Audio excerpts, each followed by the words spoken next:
Hello. Welcome to another Motivation Academy Monday. For me, it's I just got off work literally 1 minute ago.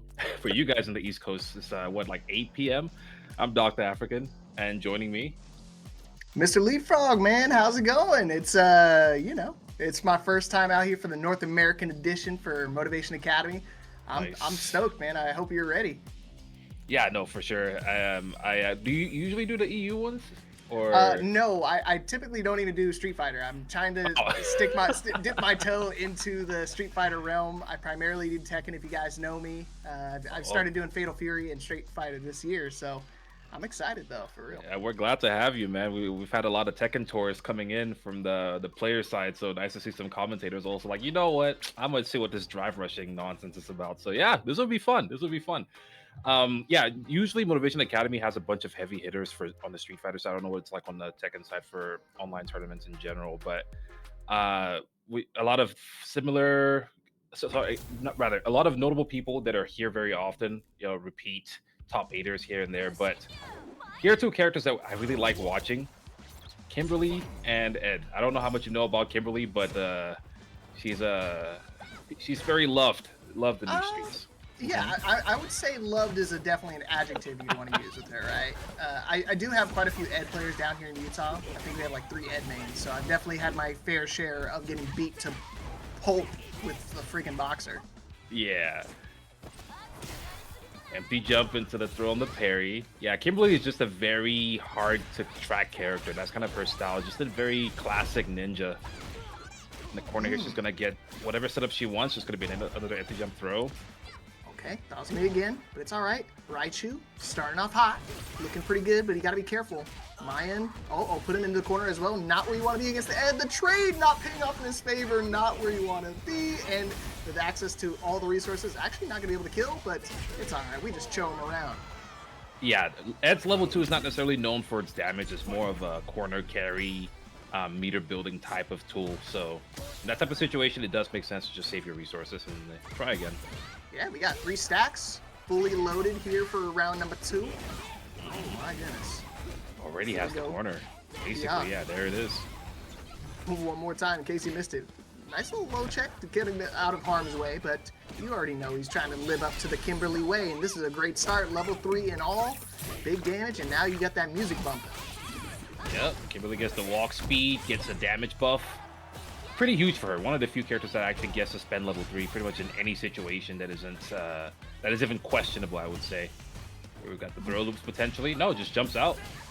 Oh, again. That's stuck CA in on time. board. Yeah. This is dead. It's critical, alright, so I know you get a Oh, little it's extra over. damage, but It is over for I want sure. to give him some hope, bro. Oh my god, no way. Unfortunate. It is but- over. Delete first That's one of game. those situations, man. It's like, look, you got hit, you had less than 40%, and it was a heavy. It's GG's, dog. That's that's just how this game goes. I gotta call a spade a spade. That's not what I want to do, dude. That sucks. No, honestly though, Raichu felt like he was in control for most of that match, but Mayan able to, clutch it up. Oh yeah, the double bombs.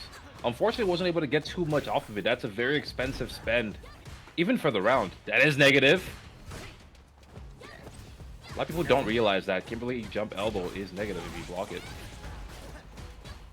Look at this barrage though. It's hard. He's just getting pelted down, not able to escape from the corner. No throw this time. Actually gonna go in favor of Raichu for this throw. Able to take that first round. Try to tie things up, but he's gotta do a little bit more than that. Actually, it's a really good start for Kimberly if you spend no resources to get that first round, because you can get that buff whenever you want, right as I say it. Now you're You just mean kind like of this? buffed up to close out the rest of this game. So at this point, Mayun is going to have to be extremely careful. All right. Or do you need to be careful? Because now Mayan trying to apply his version of the offense. Ooh, nice punish counter again. But the perfect parry, covering the jump-ins. Yep. And we saw King Raichu, empty jump and throw those a few times. Disrespect. Yeah, baiting, but the delay crouching medium kick coming out of Mayun's side level 1. This should be enough to close it out. Nice. Now we're stacked up. I believe it's first to 3, so still have some room to breathe, but you still don't want to fall into that 0-2 deficit this early on. Yeah, first to 3 the whole way through. So a little bit of an advantage if you're playing a character that's designed to take risk. And you already know he's playing risky, jumping an elbow again. Despite it getting blocked last time, he's still willing to throw it out in the neutral. Is it and he's actually kill? built up to another level 3. Wow, that's hella dead. Yeah, it's one of the things. Yeah, try not to spoil it the moment you see the hit, right? Like, you see the medium, you see the drivers, you're like, well, yeah, you're definitely dead, bro. All right, but Raichu tying things up. That's what I like to see in the streets. Oh, yeah. A little out of range though with the slide, but it's all right. Didn't get blown up too bad. The classic we try to go for here at Motivation Academy for Street Fighters, we try to go to the last game, last round. It happens way more often than it's supposed to. Yeah, I noticed it. He's got the command for it, the exclamation point script. So hopefully we don't have to pull that out this early on. Especially for these guys, they definitely want to try to close it out pretty cleanly, considering it's a round 1 match. Don't want to exhaust yourself so early on in the bracket. Oh yeah, man. Round 1 match, 2 Ultimate Masters fighting, right? Welcome to Motivation Academy. This is round 1. This is my warm-up. Better lock in, y'all. Plenty more matches to go. Okay, yeah, drive rushes in off of the standing medium kick. Once again, King Raichu just kind of holding the distance, timing the jump perfectly to switch sides. Okay. Not gonna be able to build up to a level 3 this time, but he's gonna set the bomb, set the minefield, but Ryan expertly navigating, bro. He's played that computer game, didn't you know? There we go. Yeah, this would be a decent corner carry combo here. We would get some resources back at the end as well. He's gonna be able to build up to another level 1, so he's gotta be careful taking these big, heavy punches, man. They're lighting him up. Oh, yeah, I was gonna say, don't fall for that. Even if they drop it, it's still like an auto setup for them. Oh, just pressed over and over, and eventually the hit made contact as King Raichu tried to walk out Mayun, going up 2-1. Yeah, it's gonna be tough. It's one of those things, once Raichu falls into that deficit, he's never been able to kind of rally back. That's true. Whereas on the other side, Mayun has been able to make the comeback from at least 2 situations in the first game where it was looking dire, and they were able to make the comeback with first time with no resources spent, second time with the level 3. Yeah, good call. Yeah, and he's still, I mean, he's able to make that comeback despite, you know, Kimberly having access to her install as well. So if he can keep, you know, that type of energy going, and it's getting him with the cross up even. Oh lord, this is gonna be a tough ask for Raichu, dude. Oh, on the reset. But a few times, unfortunately for King Raichu, we saw King Raichu start backing up, create some space, that way they could anti-air. I believe that was the purpose of it, but then Mayun started using the delay crouching medium kick, so the defensive options for Mayun seem to be a bit too hard of a puzzle to solve for Raichu. I say just run your offense, don't even concern yourself with just throw, you know, like right there. Yeah. You definitely just want to establish your dominance, show that you're not afraid, because then when you start to be a little hesitant on your offense, they capitalize on that pretty quickly. You know, Mayan is eager to pull that trigger. Oh, that was meant to be a spacing trap for Raichu, but Mayun takes over it instead, delaying the standing medium kick, now pushes out of the corner. Okay. Dash, double dash in. Oh, God. I think that meant to be a throw tech.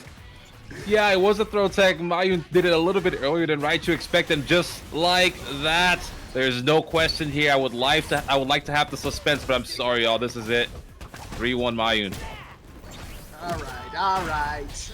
We've seen this movie. I've seen this movie one too many times, man. Every time I feel like I get one of my cohorts low enough, they just find a way to get that big, heavy punch in and just light me up with the combo. And even when I have them in the corner, they still have like access to like the level 2 we just saw a little bit earlier. And dude, Ed's level 2 is so good. It's so cool to me, but getting hit by it's gotta sting. Yeah, no, Ed has a bunch of ways to utilize his resources and get more out of it. If you're willing to go for the Shin Dream combo, you not only do you get the extra corner carry, it's a bit harder, but you get the extra corner carry, you still get to keep your resources. Increased resources as well, and then you get the safe jump, or you know, high-low mix after the fact. So it's just one of those. Even if you're willing to leave Ed, like give him space while you're attacking him in the corner, it then gives him a chance to poke out, as we saw, right? And if Ed wants to, they could also decide to escape. And we saw that Raichu wasn't ready for those anti-airs, the cross-ups from Ed. It was, I think, at least 3 of them that I counted that were just freeways out of the corner, and Mayun was just slowly dismantling the offense coming out of the Kimberly, and Yeah, you can't give Ed too much respect on defense. You got to make him commit, because if they think you're scared of them, then they'll just be like, oh cool, yeah, I'll just do level 2. Life is good. Hey, living life, living like Larry. What is that? Oh, the Maturino codes. I was like, what is Reno. Yes, sir. For you guys who are coming into the chat, please support here. The match Reno is really easy to do. I always like to show you guys how to do it. I will do that after this game, but it is extremely fast. 2 seconds of your time. Support the event. Oh, shout outs, by the way, $25. I've been missing those. I'll give those a shout out in a second. I'll have to pull it up. But here we got, am I seeing, oh, Ronin going up against Kyoshi Black. Yeah, I mentioned you guys are geeking out about Kyoshi, and you know, unfortunately, I've never heard of him. Is he somebody to look out for? Nah, geeking out is a bit of a strong term. Kyoshi is just, he's a homie. We just like to troll each other. Don't give him that kind of hype. I never heard of him, so I was just like, okay, maybe he's a tournament favorite. Maybe it's just the punching bag for us commentators. Yeah, no, he's definitely a player that's he's old school, but he's kind of just playing the game for the love of it, pretty much.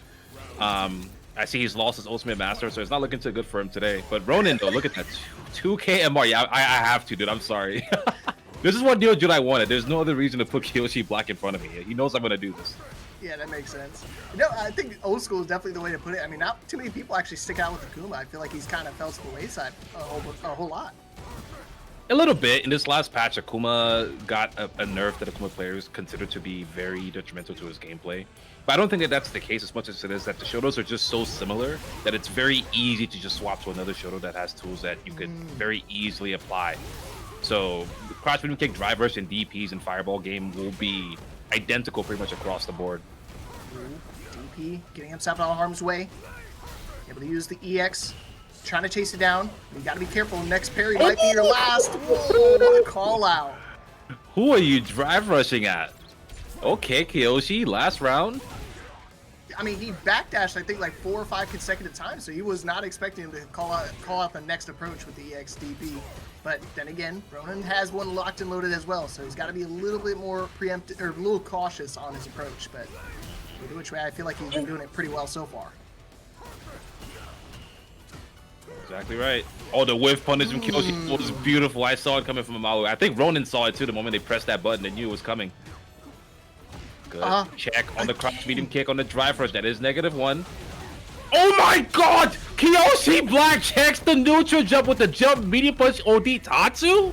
Yo! How did you lose your points? Who beat you? Oh, he's still alive. Pixel and Dream. He's got to be, yeah, he's got to be perfect to be able to get the punish counter. That's how you lost your points. You threw fireballs with the life lead and your opponent just needed a jump. It all makes sense. This is over. Checkmate. No way. There's no way he comes back. I can't see anything. Hey, he's in burnout. Oh my god, he's in burnout. Ain't no way. Okay, Ronin trying to find his way in. EX version. Able to get the dive kick. Getting close to burnout himself. Kyoshi utilizing these tools from Akuma to jump through and around this. It was looking okay for a second, but unfortunately for him, Ronin was able to find the Sonic Blade into the slow fireball. Oh, that was unfortunate. That was such a great call out from Kyoshi to call out the jump, and instead winds up losing the game. Oh my god, man.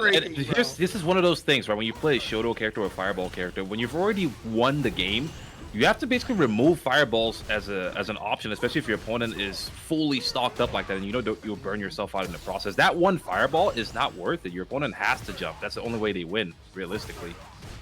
Yeah, especially when you have such a monster life lead too. There's no real reason to make any big risks. It is actually there are more reasons to not do it than there are to do it.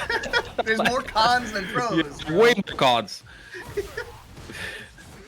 And dude, Ronin's been playing a perfect guile right now. He's been executing with precision. And just when I say that, called out on the approach this time around. Oh yeah, Ronin just holds up forward. They're able to snipe out the demon flip, the demon raid rather. Not too much off of it, but you know, just dissuading the Akuma player is usually enough.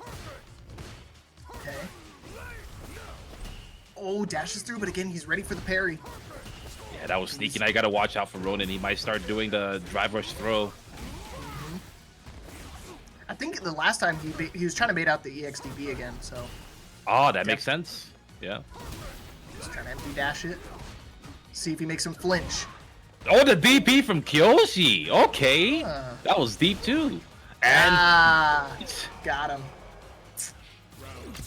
Yeah, that dash in last time, he got caught by it. So this time, ready for the block. Not going to do the same thing twice. Oh, just crouch medium kick twice in a row. The shimmy's there for Ronin. I like that. Nice and simple. Going to start the fireball game. Yeah, now Ronin fully stocked up, locked and loaded. And he's in a perfect position again. He's got, you know, Kyoshi stuck in a rock and a hard place. Here we go. Oh, yeah. Okay. Again, Akuma able to maneuver around those projectiles using those air options that can stall. That's plus. Yeah, stall the landing a little bit, right? To kind of give yourself some extra air time. Yeah, sip a Red Bull while you're up there. All good. Oh, okay. That was so early. Yeah, Ronin's been holding this corner. Just, I mean, not necessarily like getting anything big often, but just slowly chipping away while building that super meter as well. Yeah, building back up to his own. He's already in the green. And look at that. Trying to take us to a final round. Immediately called out the jump. No demons here, my friend.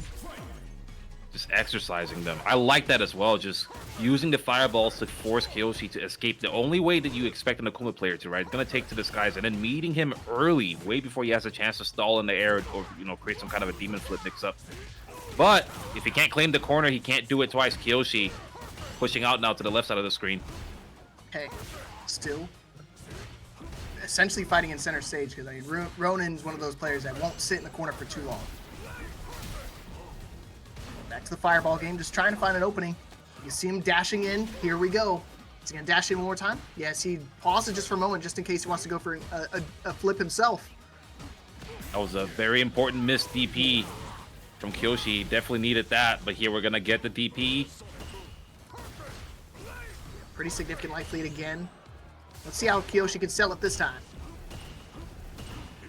Yeah, Ronin just pushing out with pure movement, not even committing to anything big, and now his fall out of the corner. Let's try and just go for a back throw there. Just put Kyoshi into a corner, and then you can keep throwing fireballs to your fingers go bleeding. Ooh, speaking of bleeding, you will fall. And we are all tied up here. Game 1-1. Such patience from Kyoshi. Perfectly timed to the crouch and medium punch. The exact moment Ronin decided to go in. All right, we got a match. You know we got one, son. Old school. This is one of those things, like that patient play style is definitely things that you've seen before. He's played against that for a long time. That's why these new bloods have been really shaking up these brackets, man. People like Punk. Always somebody to look out for. At this point, Punk is basically old school, right? You would consider him a Street Fighter 4 player. You know, came out in Street Fighter 5. You know, took the world by storm. But that was a while ago. You know, this game's been out for 3 years. It's weird to think about it that way, but has it really been that long? Oh my god! Oh wow, he's dead. Holy mackerel! Nice combo. Oh, sick. I don't think he had that, but just barely connect on the wall, able to confirm. See, that's the beauty. That's the beauty of this game, man. I'm just getting into this now. Better late than never. I do think this is one of the few games that exist right now that you can actually get into late. Yeah, I feel bad anybody trying to get into Tekken late. Like, yeah, good luck, buddy. There's legacy built in, yeah. Oh, okay. Oh yeah, the double counter. Didn't believe though on the second one. Yeah, Ronin still playing the nice and steady slow game, pushing to the corner just on block, getting straight hits along the way. Oh no! Random heavy kick coming out of Kyoshi. I don't know if that was desperation or maybe like an accident, but I mean, Ronin, we're not gonna ask questions like I always say, right? You want to do that? I'll just take it. Appreciate that. Yeah, I think it was frustration definitely setting in because I mean he was holding back for a long time, and you know, despite being used to that playstyle, it's still annoying to deal with. Sometimes you really got to find a way to open things up. Yeah, good old-fashioned Guile. Been doing the same thing since 1992. If it ain't broke.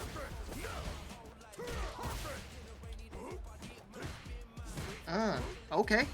You know what, Kiyoshi? Finally actually seeing some buttons being pressed. I mean, he was holding back for a good majority of that last game, so now trying to be a little bit more, you know, preemptive with his button choices, and this is a good start.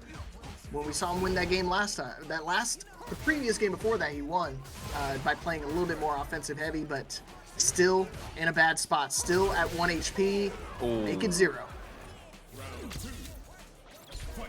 Yeah, looking comfortable now for Ronin. This fireball game so steady, and the attempted check from Kiyoshi, but this time the turret combo bounces. And by the way, that's a really new buff. Yeah. This is enough to kill here. More than enough to kill here. Gal has loops if he wants it, but yeah, we're not gonna even use level 1. Just get boomed up. All right, good try to my man Kiyoshi. He had that crazy moment there in game number 2, but unfortunately ran into Ronin, dude. I think that was his first round game too, as well. Yeah, I mean, if you look at that first game, and if you look at the fact that Kiyoshi was able to get the second game, Kiyoshi really did have there was such a good position to take that first game. And if I recall, that was for the game, right? That round where he did the jump media punch, that was one round apiece. And all he really had to do was just find a jab somewhere, you know, and it was all on Ronin. It was all on Ronin to figure out, how am I going to get this win? How am I going to make this huge comeback? And lo and behold, good old-fashioned purple ice cream cone coming your way. I'm going to jump it. I appreciate that. That was unfortunate, but I mean, Kiyoshi put up a good fight. I think Ronin eventually figured out kind of like the spots where Kiyoshi was trying to get their wins, as well as the places where Ronin didn't have to take any risks to then just like slowly grind down the Akuma. We saw so many blocked Sonic Boom, so many like blocked normals that led to nothing but just corner carry. So we're just corner carrying on block. It was just a lot of like very stable gameplay, very old school. Yeah, and that's what you need to play with Ronin, with Guile in particular. I think Guile is one of those characters that can really emphasize that. But then he has those flashes, like the flash kick itself, where the X factor you need to kind of shake things up a little bit if you start to get a little, you know, dug in the dirt, so to speak. So yeah, X really played just one step closer to our top 24, and unfortunately, Ronin gets the winner between Levi, Hakai, and Zombie. So that's going to be a tough match. That's fortunate. That's definitely fortunate. When you get deep into the bracket, you're going to have to play against some tough people. But Ronin has shown that they themselves are tough. So this is how it goes. It's time for the Gladiators to fight, right? But once again, shout out to the Match Reno. For you guys who are here, I will show you guys how long this takes, and I'll be done with this before this match starts. I clicked the thing, I contributed, and I am done. That fast. Wow. It's that easy. How much does it cost to do? It is completely free. It is free. It is also mental free, unlike logging on to ranked, losing MR and crashing out. But looking here, we have another character that will force you to crash. Actually, both of these characters, Mai and DJ. Axel pulling out the Mai, okay. And Musa actually looking very strong the last time I saw them play. This would be a good one. It's so weird seeing DJ with this haircut. I never get used to it. The old school? Yeah. It's the one he had in the movie, the Street Fighter movie, with Van Damme. Yeah.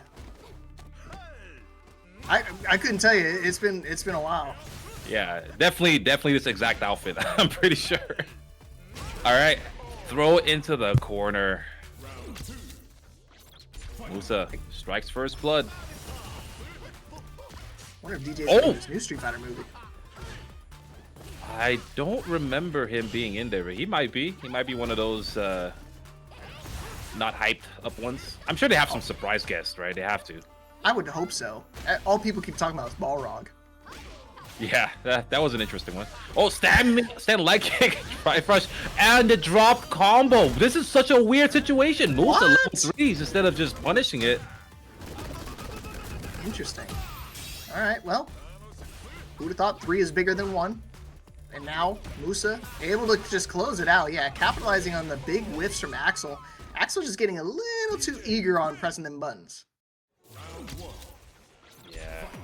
By the way, you'd be surprised. Sometimes 3 is not bigger than 1. This is Street Fighter 6 math. Are you serious? Oh yeah, I guess some don't have the. Yeah, so it's more about the invincibility. Yeah, it's how it interacts. But yeah, you like people. If you think that way, you fall into a trap where you're like, yeah, this is 3. It should definitely beat 1. Yeah, good luck with that. And see, this is why I'll be hard stuck bronze, bro. I'm not actually, but I might be. Dude, Musa's been okay. dueling it out.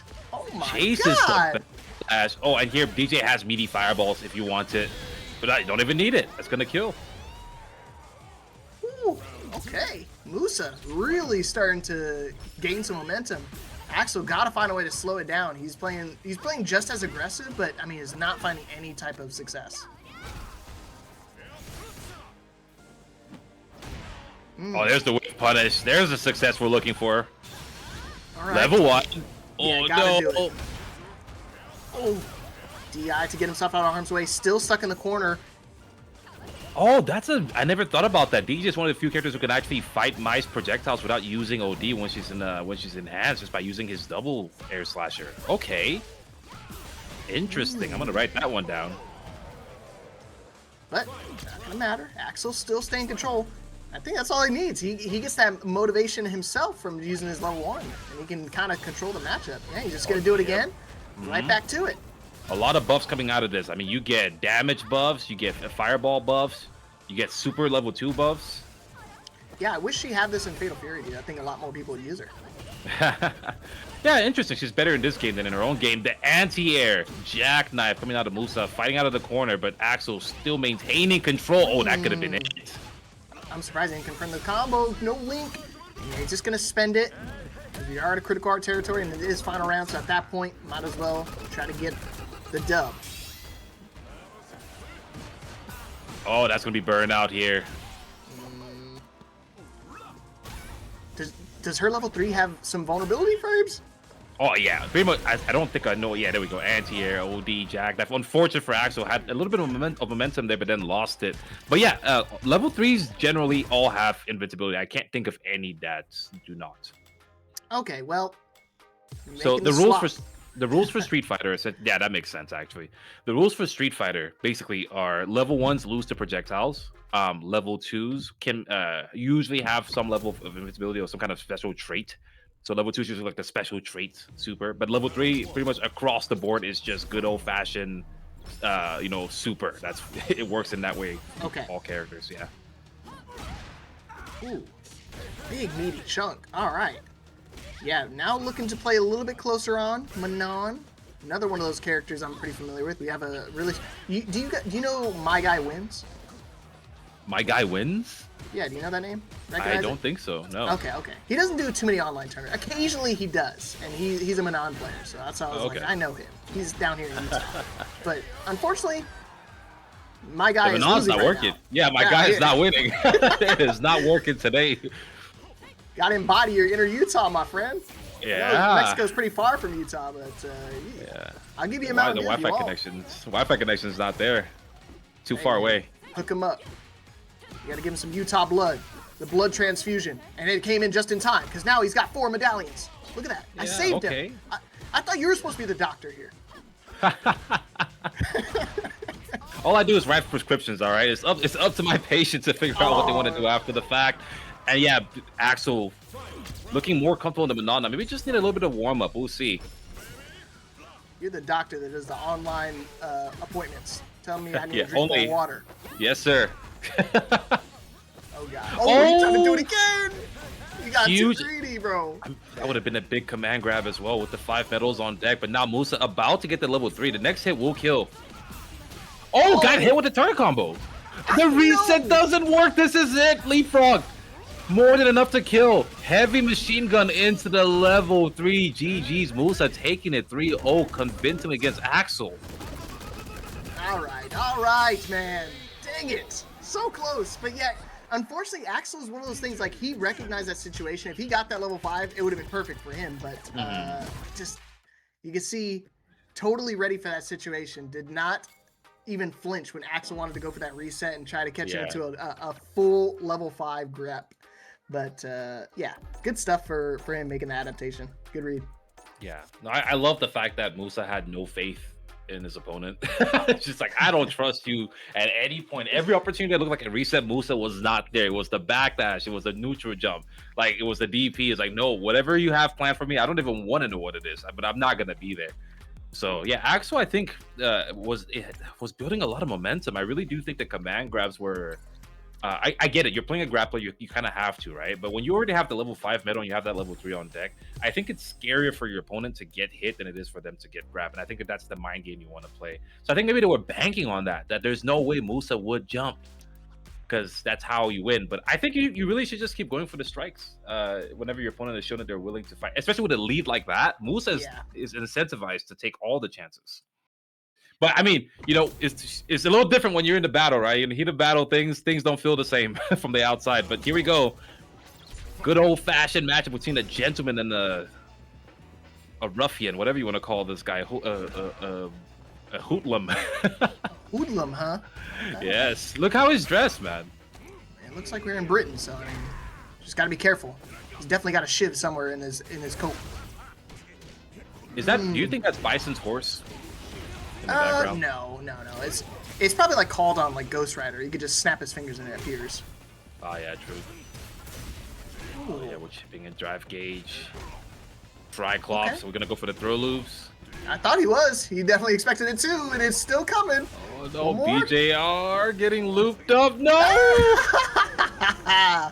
It was coming. It was inevitable. But luckily for Triclops, he just delayed it just with a couple jabs here and there, just kind of keep him holding back, keep his finger off the trigger. I'm not gonna lie to you. If I play Bison and do that to me the first round, every back heavy kick, I was gonna say that I'm mashing my 4-frame every time. Like you're going to stop doing that. One of us is dying here for sure, but it's not gonna be me. There we go. The challenge now. Triclops keeping it tight. Trying to dive in, double it up, and give me the distance. Ooh, that even. meaty command. Push him to the corner and able to connect the combo. All tied up here for game number 1.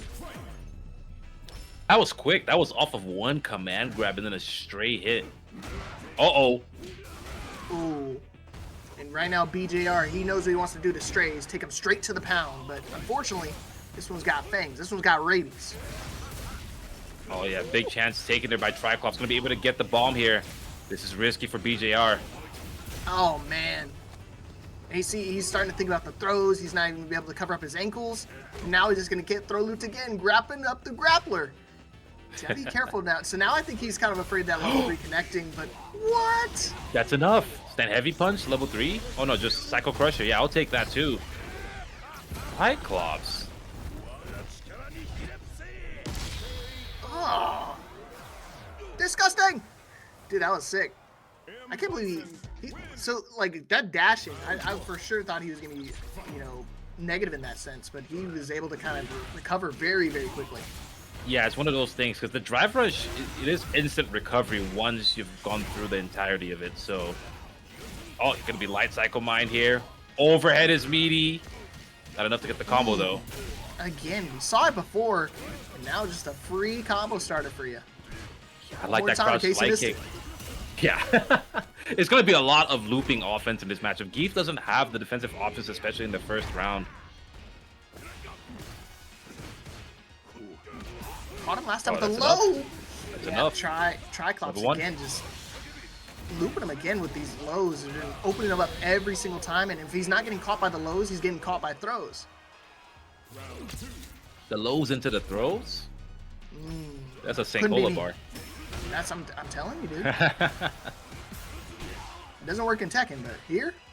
Lows into throws don't work in Tekken? No, man. You can just duck it. Oh, that's true. Good point. Yeah, you just duck both. Dang, y'all Tekken players have it nice, huh? I'm like, this sucks, man. What can you do? Yes. I have to react? Yes. There is no reactor. You have to guess. Oh, no. I'm terrible guessing. Yeah. Welcome to Street Fighter, baby. Oh, yes. I like that. The delayed on the Devils versus off the Shadow Rise, but BJR fighting back again. Resources are low, though. He's got to be careful. If he gets within, you know, grappler's range, could be lights out for him. Yeah, that's true. However, it's lights out for both, depending on who gets the hit, right? Because Bison is not a grappler, but he is like, oh no! The running bear grab, Siberian Express, a little too far away. Zangief couldn't figure out where he was proximity-wise. That was so strange. I think Zangief detected Bison's proximity but Bison just kept moving away because they're on the same plane. That's bizarre. I've never seen that before. Yeah, he Goomba stomped him, so he just got out of range of the actual tackle itself. Luckily for Triclops, he wasn't able to get gripped up. Working on a big deficit here. Gonna have to try to do it with no resources at all, but when you see big wits like that, it's gonna be a lot easier. BJR. Oh, this is bad. This is guaranteed. DI, if you want it. Yeah. Can you kill here? Maybe. He might have to use his level 2. Yeah, the only chance would have been to go into OD Sacker Crush. I don't think there was enough. Zangief does have the beefy extra 1,000 health. Okay, one more guess. Oh my god, it's just loops. It's just throw loops. A little bit of sprinkles in between each loop, but at the end of the day, it's loop into loop. You loop and pull, baby. That's how you tie in shoes. That's how you win Street Fighter matches too, apparently. That's true. Oh, that could have been combo. That's bizarre. Triclops getting all these situations I've never seen before. Hey, you can see the signs of desperation from BJR. He's just throwing stuff out, just trying to find something to connect. And hey, you might as well, because we're already down 0-2. You're at set point here. You got to make something happen. Oh no, wait. I think could have killed, but it's okay. We take it because no matter how you slice it, this one's for sure dead. Man, unfortunate. BJR just getting looped up. Never finding a way out of that corner, and like you already highlighted earlier, there's not a whole lot of defensive options for Zangief in that moment, and you can see him capitalizing on that every single time, getting him there, never letting go. Triclops just riding away, all 3 wheels, baby. Yeah, it was really tough to watch, and that's in a lot of those situations where Zangief had their back to the wall. I mean, there were a lot of throws in between. I saw a lot of strikes as well, and I think from what I saw, BJR is not a very committal type of player that probably don't want to commit defensively, especially. But in that matchup, you have to force the Bison player to show some type of respect. You have to be willing to mash. You have to be willing to parry. You have to be willing to jump out of the corner more, to let the Bison player know that if you're going to throw me, you're risking me escaping the corner. But unfortunately, they weren't able to get the read on Triclops. Triclops just had every important read down, and I think BGR just wasn't meant to win that set, because that was pretty bad. I think you have to really play like that too, because especially when you're playing against a Zangief, if they start to get some room to breathe and start to play a little bit more loosey-goosey, it can be very detrimental to your health. So I'm glad he was able to kind of swarm him down and make sure he's stays in control for most of that match. But I want to again highlight, make sure you guys get those Matcherino codes claimed. Again, big shout outs to Jam Duoza for dropping $23 of their own money into the Matcherino. It's currently at $26, but again, free to claim codes, so go get those codes claimed. You got the next match. You got NOAHTHEPRODIGY. This is a good one. Yeah, this is a really good one. Fat Manatee, one of my favorite geefs in NA. Trust me, he's not going to be worried about making some decisions. You can see it already, holding up forward on the first knockdown. Okay. Oh boy. Here we go. See him trying to read it this time. Parry, not going to work out. Prodigy already ready. Oh man. I recognize. That's how you know I know this person. When I know their name by heart like this, they're real deal. Yeah, hard not to know Noah, man. He's made a lot of noise. Just he's hard to miss, and he makes sure of it. Okay, hard to miss another command grab though. There's no way you hold a third one, right? I was about to say he's about to try to double it up again. Oh, that was scary. Was ready for it. Nice throw tech. That's something we've been missing a lot in that last match. Manatee has definitely got it though in the charge up. Nice armor, good call out. Noah's already airborne, so he already sealed his fate at that point. Okay. Look at the full combo here, straight into the corner. Noah looking healthy with the super resources. Same for Fat Manatee. Oh my gosh. Here we go. Slam him down. He's got resources too if you want to bait him out. I'm surprised he didn't try to go for it on another jump in. I've seen how preemptive he's been on the buttons. Oh! Knows about the Noah resets on the whiff punish, swing back from the heavy knuckles straight into level 3. I don't care how much health you had. You're going to Memphis. Yikes! Yeah, it was like essentially like a backswing blow, right? It just gets him just outside of range, so he's able to hit confirm that whiff. take that first game. Brother, there was probably nothing worse that you could have been hit by in that situation. Yeah, that was the absolute worst thing, like worst case scenario, and he found it. Gave him time to react, had no scaling on it. Oh no, and Noah now feeling the momentum. You can see it. He's getting comfy. Is he actually with Twisted Minds? Yes. Oh snap! I follow their Overwatch team. That's why I recognize the tag. Sorry, I'm an FPS guy.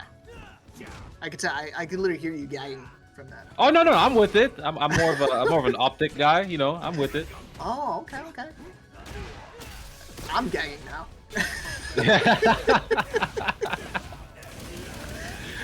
Look. Noah's wearing the optic green. All right, it's not my fault. I don't know. Some people they'll see that green and they immediately think of the Falcons. Oh, these days, yeah, that's true. Ooh, it's weird how they turnarounds been. That's how I know you've been around for the Call of Duty days, because that's the other green team I'm thinking of. Oh no, Ouch. you got to claim the green. Right now, both of these pretty far away from it, but that's pretty normal for Noah. Double it up. He's ready for both of them.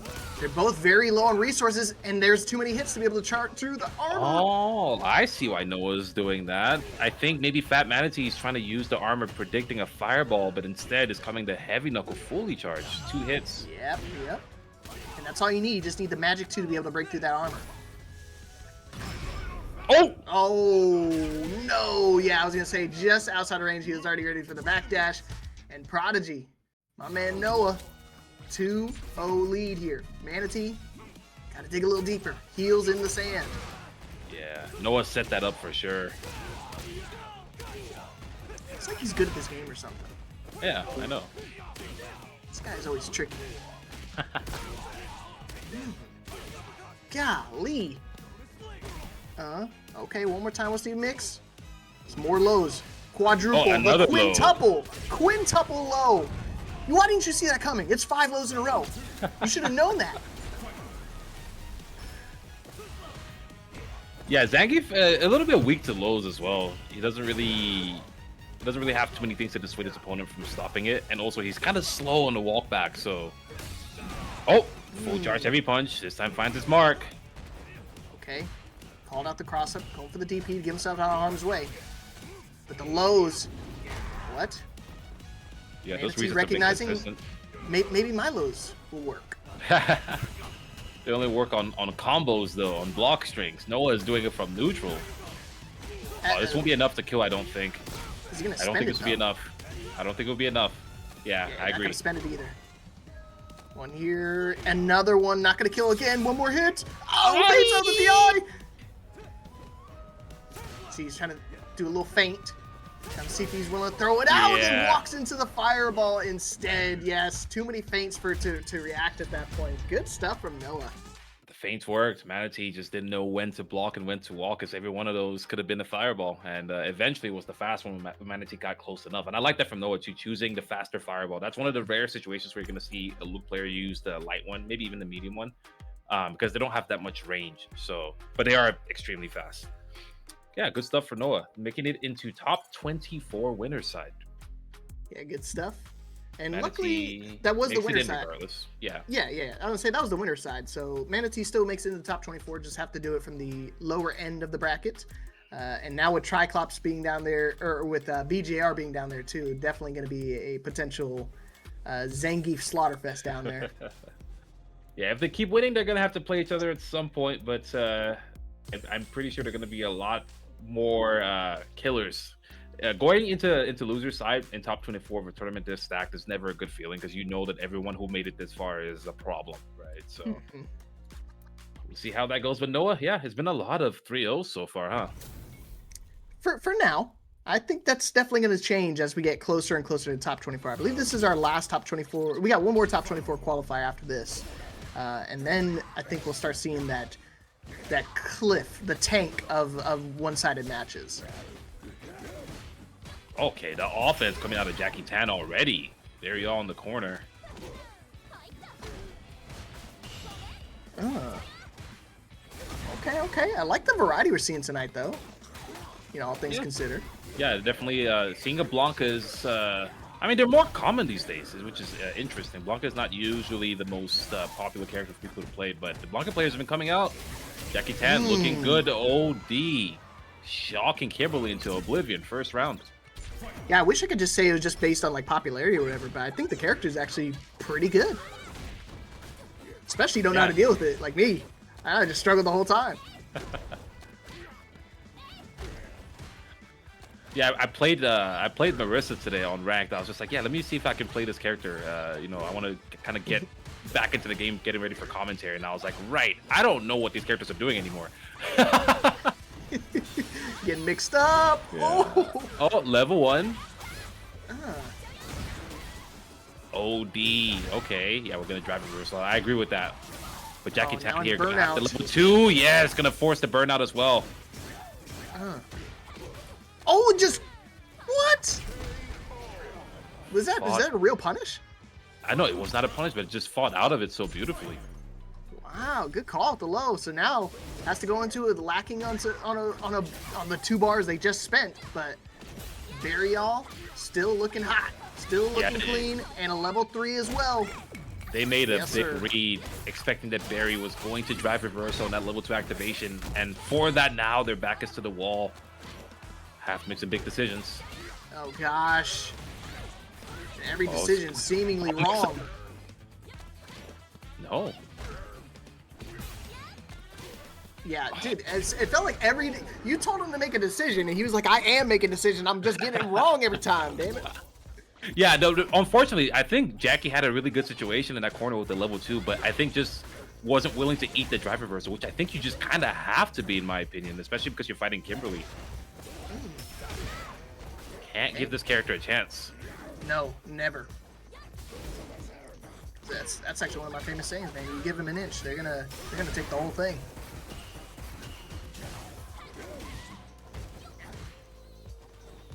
Oh, back. So Perry's gonna be going into the back throw. Now Barry has the option. Whatever mix they want, that's plus now. Yeah, you're in burnout. Ah. Yeah, better stay motivated, man. Already falling that big deficit. You gotta find a way to rally back now. Because I think if you fall down 0-2, we're gonna see another one-sided match. Oh yeah, this might be, and it all started from a situation that Jackie had advantage of. We've seen that happen a few times. Jackie Tan, lock in. Okay, jump. I guess staying alive. What we're gonna do this time? I think just be willing to eat it. That's okay. Just taking a bite out of her. One more time. Yep. Okay. Very tail end of it. Big damage. Now no! Gets herself in the corner. It's all right. We get right back to it. I was gonna say Barry just didn't catch it fast enough, but okay, able to get the OD overhead. Burns out though. Jackie's in such a good spot. That's gonna be a combo. Yeah, it's weird that I see a lot of float conversions happening for Blancas, man. They find a way to get, you know, snipe them out of the air and immediately capitalize and optimize with whatever combos they got. Jumping over the throw attempt. You do it again. Oh, it hop sides. Yeah, this is going to be a very important level 2 here. The Blanca-chan is there now, and it's going to be thrown to the combo. Oh, man. Went for the parry still. Luckily, didn't go for a throw, but it doesn't matter. We got one right here ready for you. And finally, we're seeing some traction for Jackie. We saw it a little bit earlier in that first game, but I'm glad he was able to rally back this time.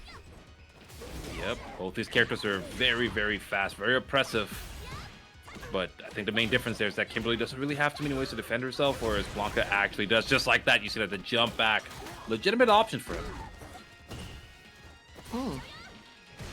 Okay, trying to bait out something. See Barry just doing the drive dash, drive rush, and then just holding back. That could have been a huge punish, but instead is Jackie claiming the corner. Gonna do a jump again. Perfect parried by Barry. We're not seeing the crouch heavy punches. Hit him with the unk check. Double check him. More mix. DI and right back. He said, oh yeah, that's the move I was supposed to do. yeah, it's gonna be nice and easy. Nice DI back. The unk check doesn't matter when I freeze time. Jackie Tan takes the lead. Hey, sometimes these old folk, they need a little extra, an extra few frames. I think 30 frames is plenty extra. That was like a whole second and a half. That was like, oh. How many is that translated in terms of frames? I guess it'd be 60 for 60 frames a second. Yeah. Oh, God. For what it's worth, drive impacts are 26 frame startup, so you already have a pretty good chunk of time if you're not mental stacked. Oh, level 1 here. Gonna squeeze out as much damage as possible. Gonna go for some more chip. Jumping medium punch. Yeah, Jackie's been really controlling the skies. Every single time Barry's been trying to jump, it's always been read, always been answered, and most of the time he gets floated and converted into a combo. Yeah, and again, it's been coming down to the defensive options, I think. I think Barry's been able to get offensive situations, but we've seen Jackie's just been able to make those reads. Right now, it's not looking too hot, though. Yes, challenges after the elbow drop. Switches sides, and again, Barry's not able to keep tabs on what side he's on. You get unchecked this time. Level 2 potentially on board. Here we go. Setting the minefield as immediately goes away. DI to get himself out of pressure. Slide again, fucking finding connection, and it hits him on the tail end of that string. Unreal. Good stuff for Barry. You already talked about it. Very strong when it comes to offense. You just got to maintain that all the way through because it gets down to those nitty gritty. It's going to get a little wild. Yep. Holding parry already, so yeah, you're a little bit safer in this activation, but wasn't able to block the cross up. Not too familiar with the Blanca mix.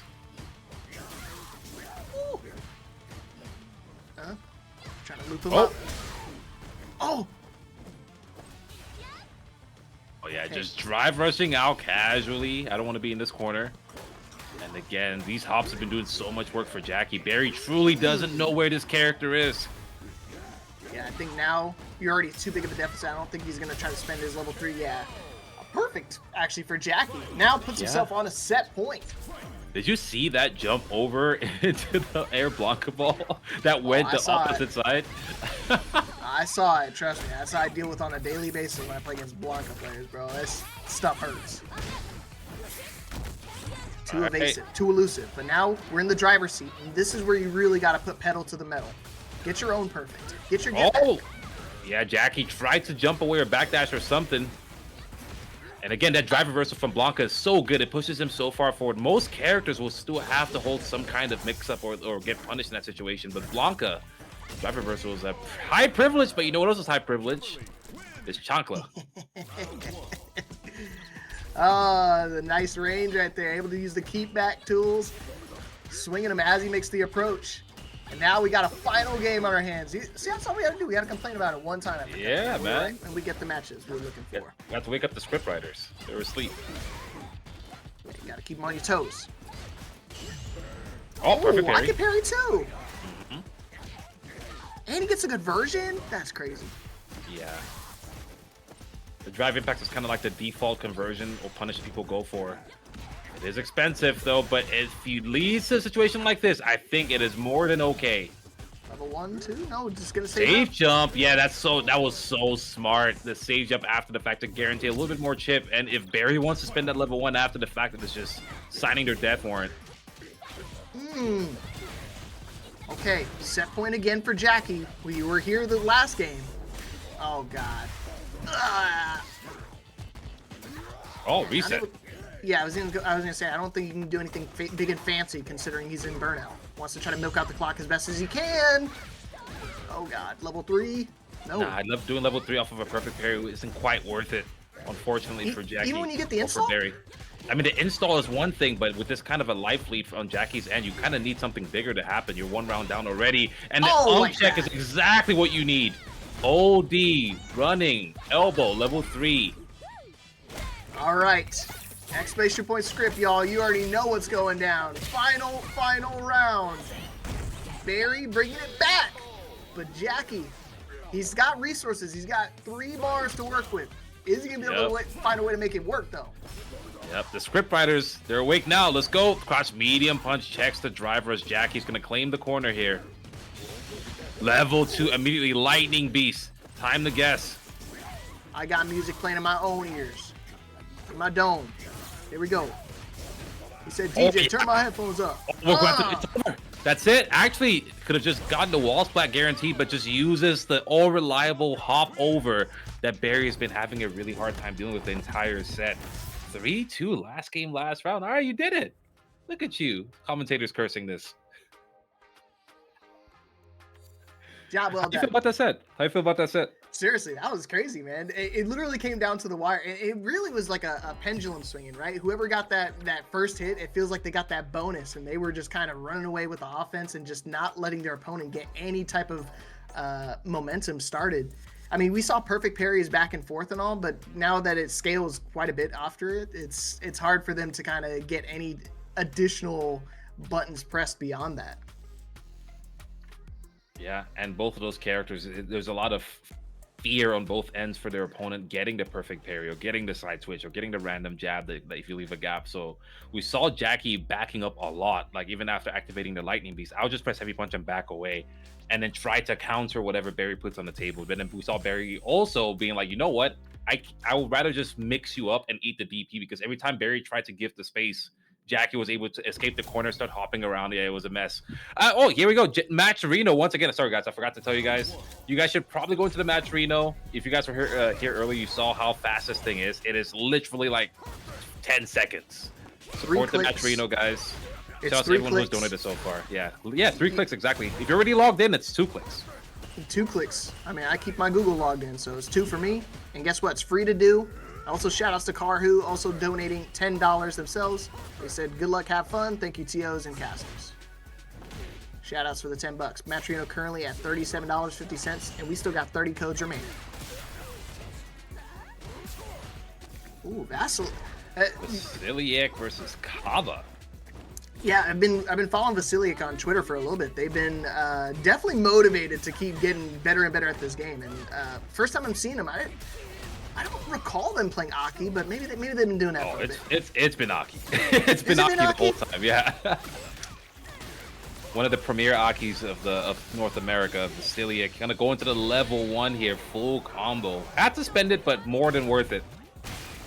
Man, you want to talk about specialists? This is one of those things, like when you see an Aki player, it typically is like Aki all the way through.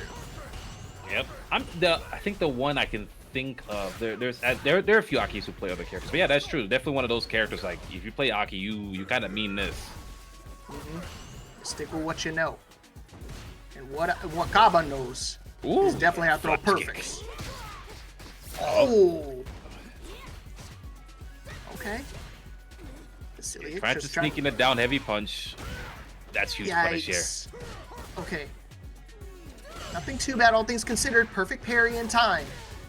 The evasion will only work for too long. Kaba has an answer, yep, and with that whiff throw, making things a little bit easier. Ties it up, final round, game 1. Full resources for both the players, though. Zooming in with the cross medium kick again. Vasiliak showing a little bit of an issue on defense with those throw techs. I think Kaba's picked up on it. Yeah, okay. Kaba's like, yeah, you're gonna do it again. You're aware of it now. I know you're not gonna do it again. He's checking him just to make sure. And Kaba, I think, actually working on a perfect essentially. Did get caught by the DI, but we recover that. Oh yes. Yeah. Yeah, I knew that was coming. When you see a Gal player one hit away from killing you and they set up shop, the last thing you want to do is anything that's reactable. Trust me, you go green, they're sending you sky high. Yep. Every single time, man.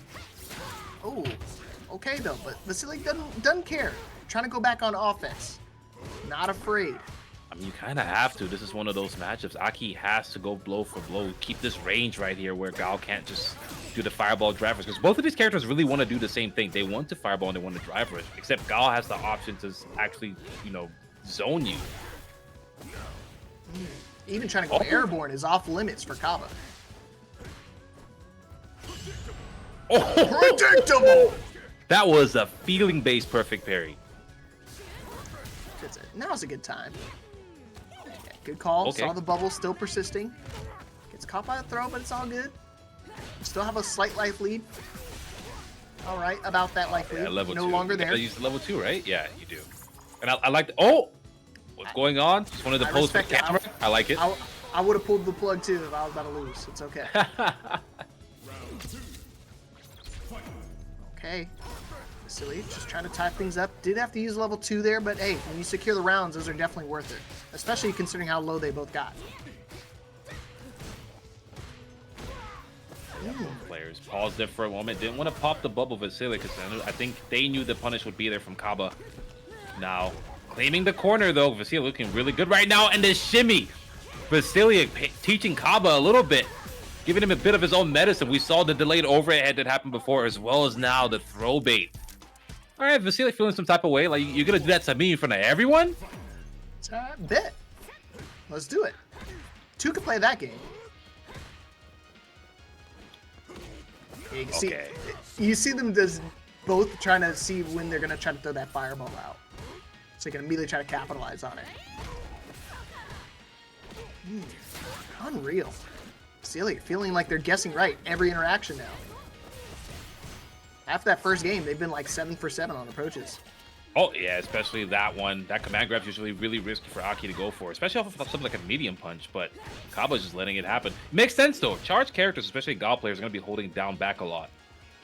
Pose for the camera. Yes. There we go. Okay. And you know what? Kaba's starting to remember. He said, oh yeah, I'm playing Guile. I got to do these. But it's tough. The last time he tried to do it, Vasily was immediately ready to dash through it. Ooh, try to do it again, but luckily he was at that nice range. Too far away to capitalize.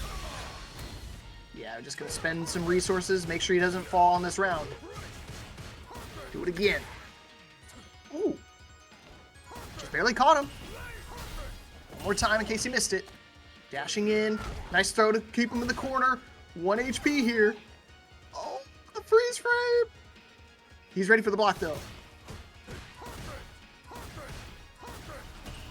Keeping him looping. More fireballs. He's got to be careful, though. I was going to say, Vasily dangerously close to a burnout. Can't catch any more of them. Trying to get the jump in.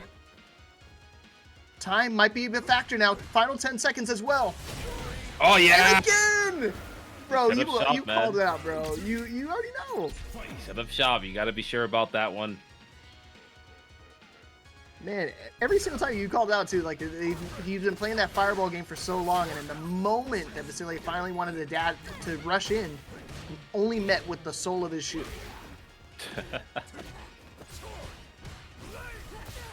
Oh, the blade makes contact. That's that buff.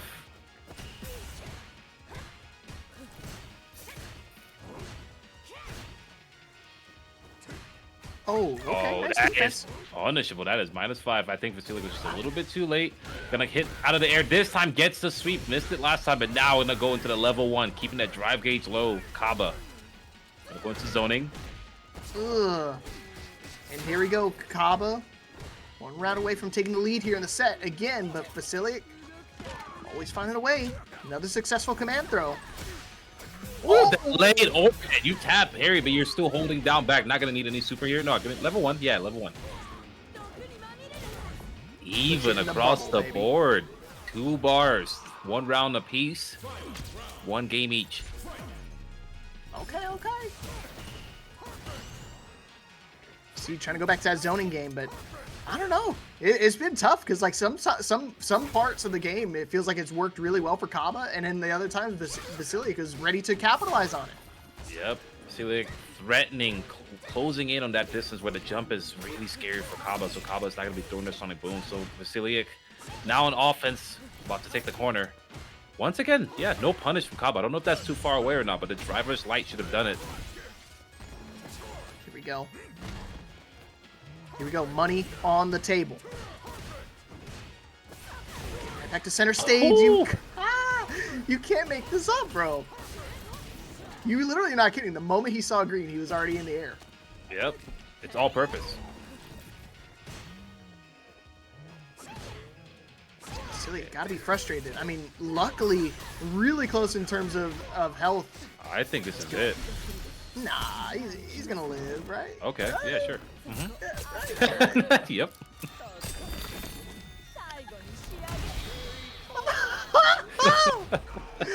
Bro, Kaba played so well that entire round, man. It's so frustrating. That's gotta sting, dude. Yep. The final moments of Street Fighter 6 in each game is kind of tough if both players have good resource management, because you're going to be in those situations very often where one decision, even a really minuscule one in most circumstances, now could lead to you losing the whole game just because the damage is that high.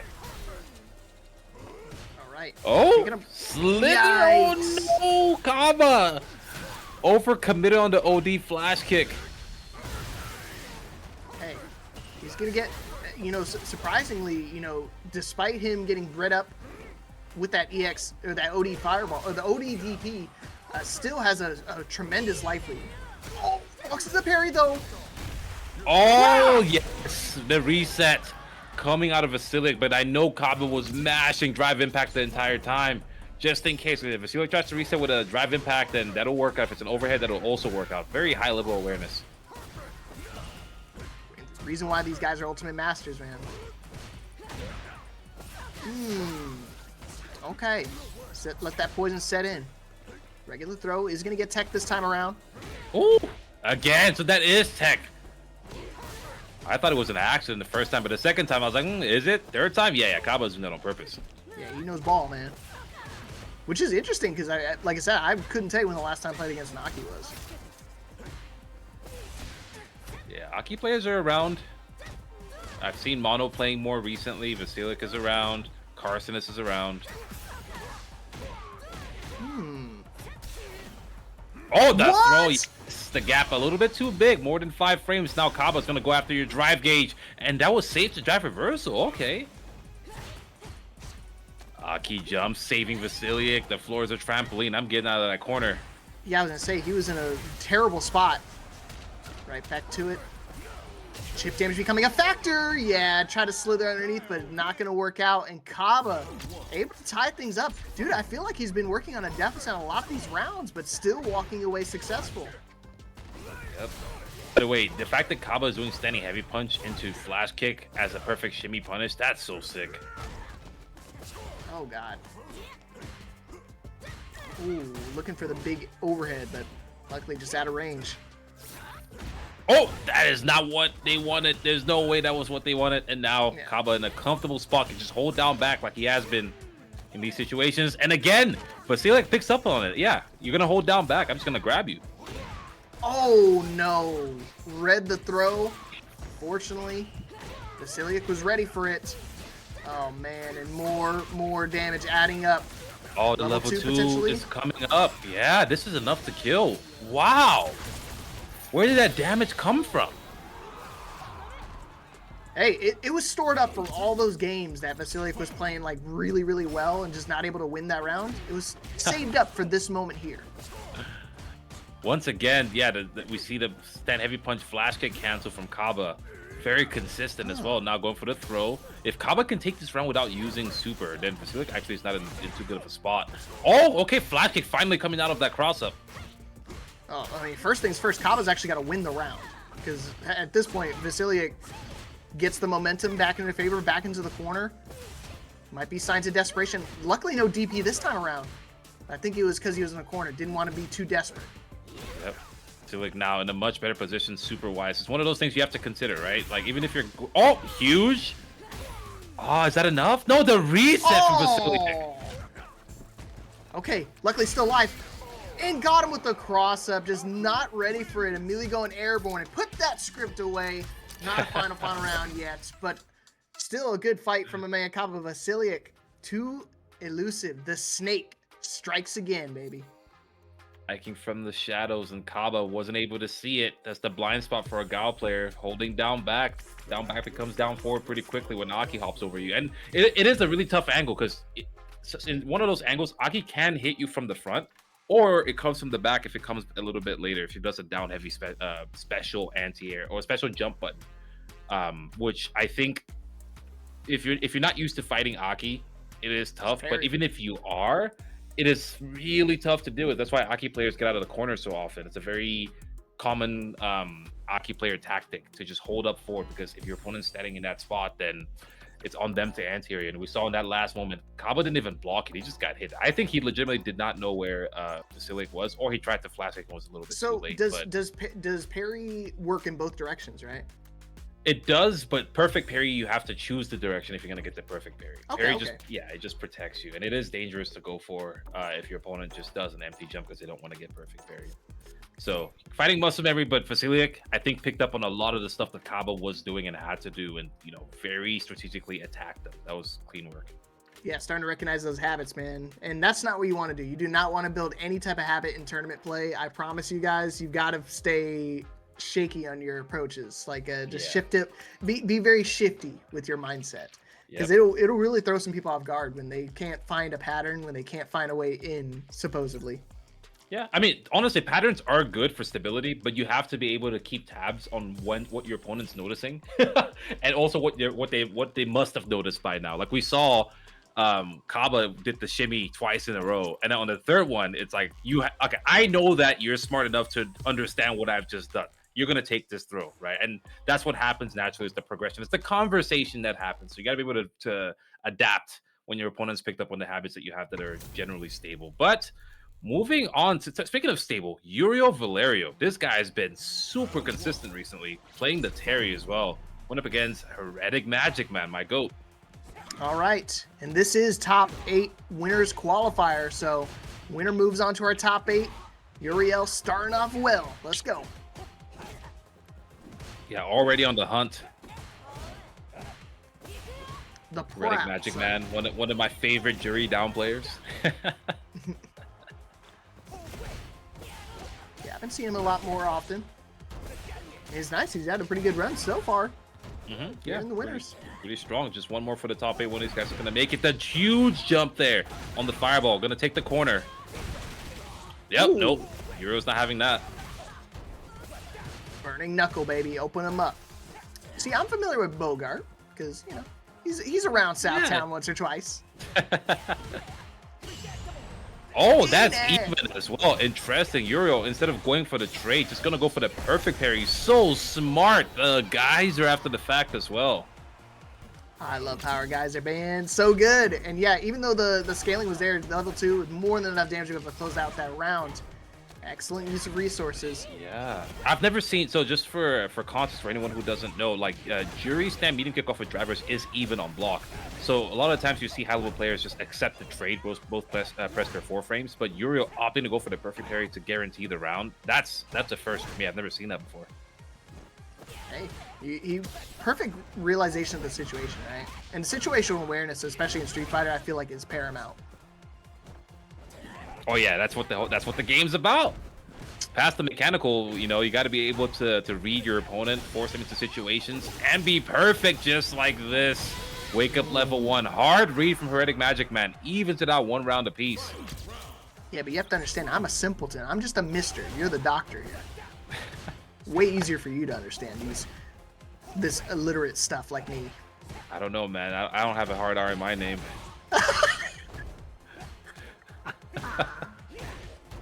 Going into the corner, Uriel looking real comfortable. About to get to level 3.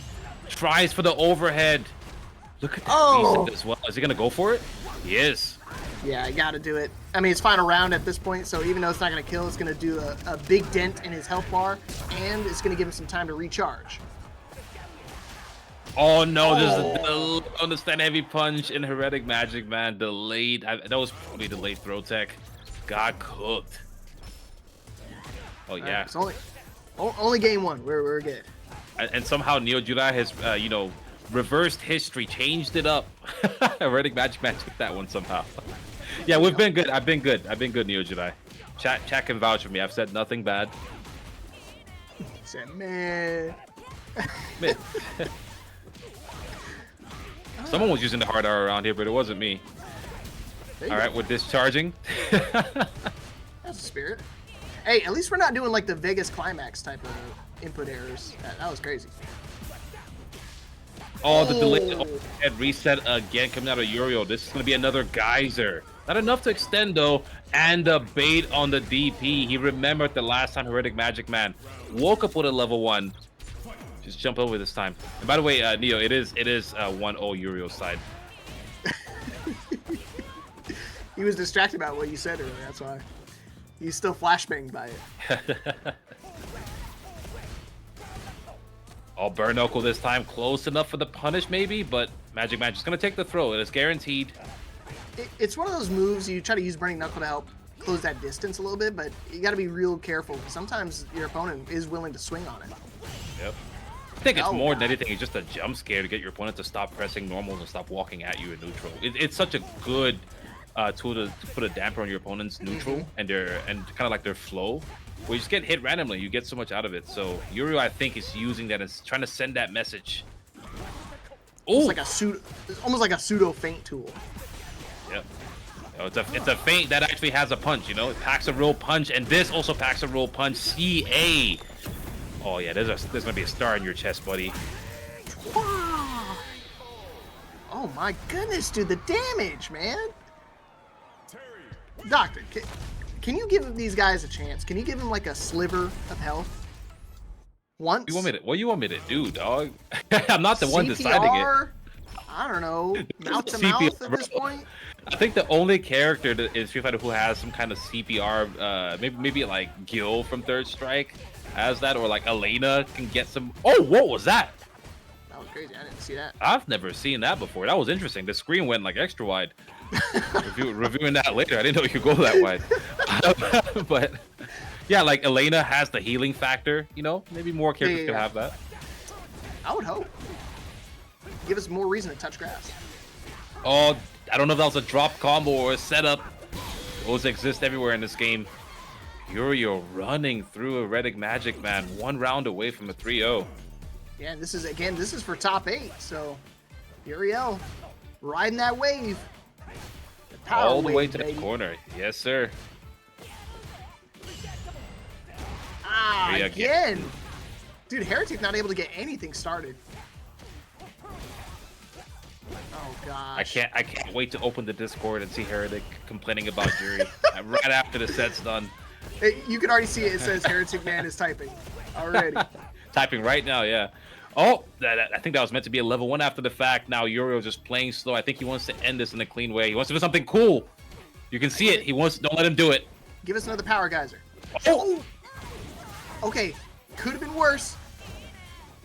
But now stuck in the corner. Gotta make your way out. Trying to do with the triple low quadru. I told you. Oh yeah. What is he trying to do? Just a light delay from Uriel, able to take it 3-0 over Heretic Magic, man. Clean gameplay. Dude, Noah did it last time. 5 consecutive lows. You gotta block them ankles. I mean, sure, it has some pushback, but still vulnerable to getting caught up by them lows, man. Good stuff. Moving on, Uriel to top 8. Winner's side. Yeah, those rapid lows are so strong because your opponent has to keep holding down back. You're sending a message, do not walk away from me, which allows you to use more walk forward stagger pressure, and also sends a message to them that pressing normals is not a good idea because they will frame trap as well because they're just chained together. Off of a drive rush, you get like 3 of them, dude. Like some characters get 4. It's actually insane. But yeah, Uriel, once again, like I said, very strong lately. Has been doing super well. Has won, I think, like 2 or 3 TNSs back to back alongside Motivation Academies, you know, like just in the same span of time. So maybe looking to add another one to the list. Yeah, add another ring to the add another diamond to the ring. But we got some more Akuma gameplay. And we saw Jackie Tan successful earlier playing against Barry. Let's see if we can find one here with Thunder Delangus. Yes, Thunder, very strong Akuma player. Canadians out tonight. Oh my goodness. Got a nice combo. Oh, that's huge. Yeah, Thunder is not going to be an easy opponent to beat. Thunder's a very, very strong, one of Canada's best. So I think Jackie Tan's going to have to lock in a little bit. Got to be very careful with your decision making. I think Jackie needs to play on the deficit first, because you saw when he played against Barry, he lost that first round and almost that second one before he kind of locked in. So maybe he's got to get a taste of his own blood, right? Yeah. He does like the anime, like licking up his own blood. Yeah, let the market crash first, buy all the neighborhoods. Oh, okay. I see the strat. Oh yeah, this is huge. This should be enough to kill. This is the issue again with committing. You gotta be sure it's gonna be going straight into the level 3 Thunder. Where did your health even go? Oh, You see what I'm talking about? 1,000 deaths, right? man. Yeah, you gotta be really careful. Akuma, despite him having 9,000 health, 1,000 less than pretty much the entire cast at least, when he hits you, you might as well have 9,000 or sometimes even 8,000 yourself. Whew. Okay, all right. Well, like I said, this is exactly what we needed. Jackie just needed to lose that first game, and then now he's going to be locked in. Oh, yeah, let's see it. Already looking better. Jackie looking good. I told you, bro. I know. I do the same thing. That's just an excuse I use when I lose the first game. There are some players who are known for losing the first round or first game very often. So maybe Jackie's one of them. Let's see it. Past the corner now. And this time, Thunder's the one who commits on Wake Up, and Jackie's the one who baits. Gonna go for the command grab. Maximum meter build. Okay. Hey, you know what? That's his MO. He'll definitely take that. As long as he wins the game at the end of it, he's more than happy of holding that title. Oh, okay, hold on now. Thunder now in control, and now they're putting Jackie into the corner. But just when I say that, he recognized that situation. Immediately popping to level 2, just wants to get out of harm's way. Yeah, I haven't seen Jackie commit after the Lightning Beast activation. I've seen the heavy punches, but I haven't seen any kind of commitment after the fact. And honestly, I would like to see more of that to force your opponent to make some decisions. It could be just a... Wow, that was crazy. Once again, Blanca-chan on the board. Yikes. Gotta make that read. Okay, back to the corner. Luckily, Blanca-chan already disappeared, so not able to kind of loop him up again, but Thunder... Level 1 will do it here. Yeah. Okay, ties things up here in the second game, but Jackie, I feel like still could definitely close this out. Dangerously close to another level 2, though. 100% looking good. Another Lightning Beast. I don't know if they're going to commit. Yeah, finally the commitment comes out, and you see it's already paying dividends. This is what I wanted to see. Oh, I remember. So what I was going to say earlier is, I mean, Jackie might have been playing, you know, his tournament run. You saw when he tried to do that against Barry, forcing him to hold back immediately after level 2 activation. So could be some PTSD from the previous matches. Yeah, but that was also because Jackie didn't commit, which is my point. That's my entire point. Like, just force your opponent to deal with it. And yeah, you see, this is all because of that. All of this was starting off of that Lightning Beast, and now there's a real chance here for one mix-up. Oh, okay. He's not afraid. Another OD again. The slide works out in his favor. He's got to be careful. It does put him in burnout. Can't just do a DI. I think he's expecting a level 3 potentially. Oh, just walks forward using Akuma's walk speed. Walking one mile in, and Jackie now staring down the barrel. In the standing medium kick. Going straight into the drive rush. One game apiece. Okay. That stare down was crazy. Whew, okay. Well, like I said, Jackie just needed a little blood, but man, that was way too close for comfort. Yeah, I mean, we saw the bait from Thunder jumped into the corner, but just wasn't far enough or close enough because Blanca's drive reversal, he actually rose forward far more than I think any character in the cast. So it is a pretty big privilege that he has. Oh, man. Trying to bait something big out, but luckily Jackie just using a little of his drive gauge, nothing too expensive. He's still working on a pretty big lead, and that lead is only going to extend even further. Oh, walks under, gets the punish counter as Thunder completely misses the beast that's right under him. Jackie takes the lead now.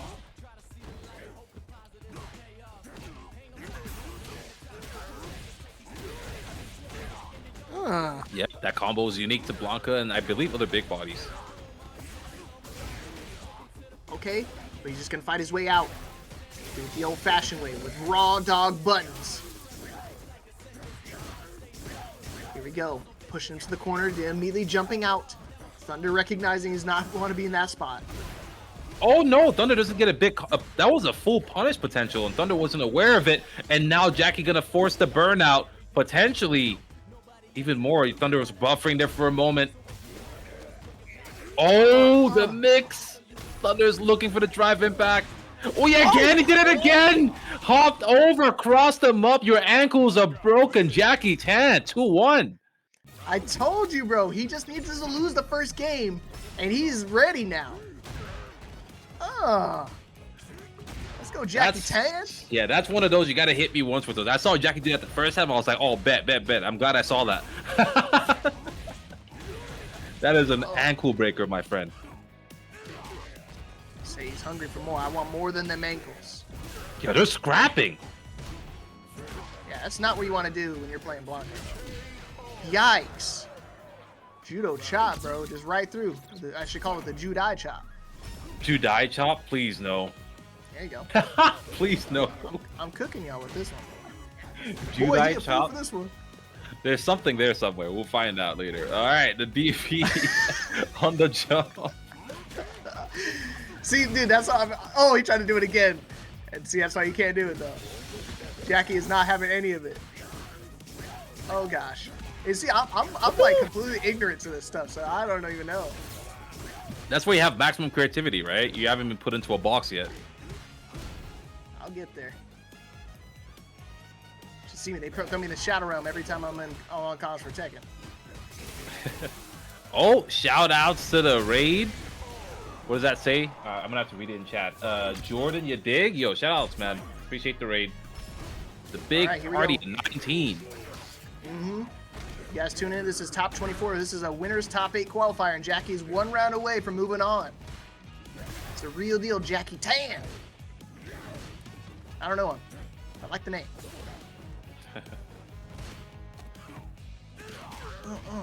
Hey, if that name actually is Jackie Tan, and both these names are both of the players using their real names. Thunder's name is actually Thunder. It's sick. For real?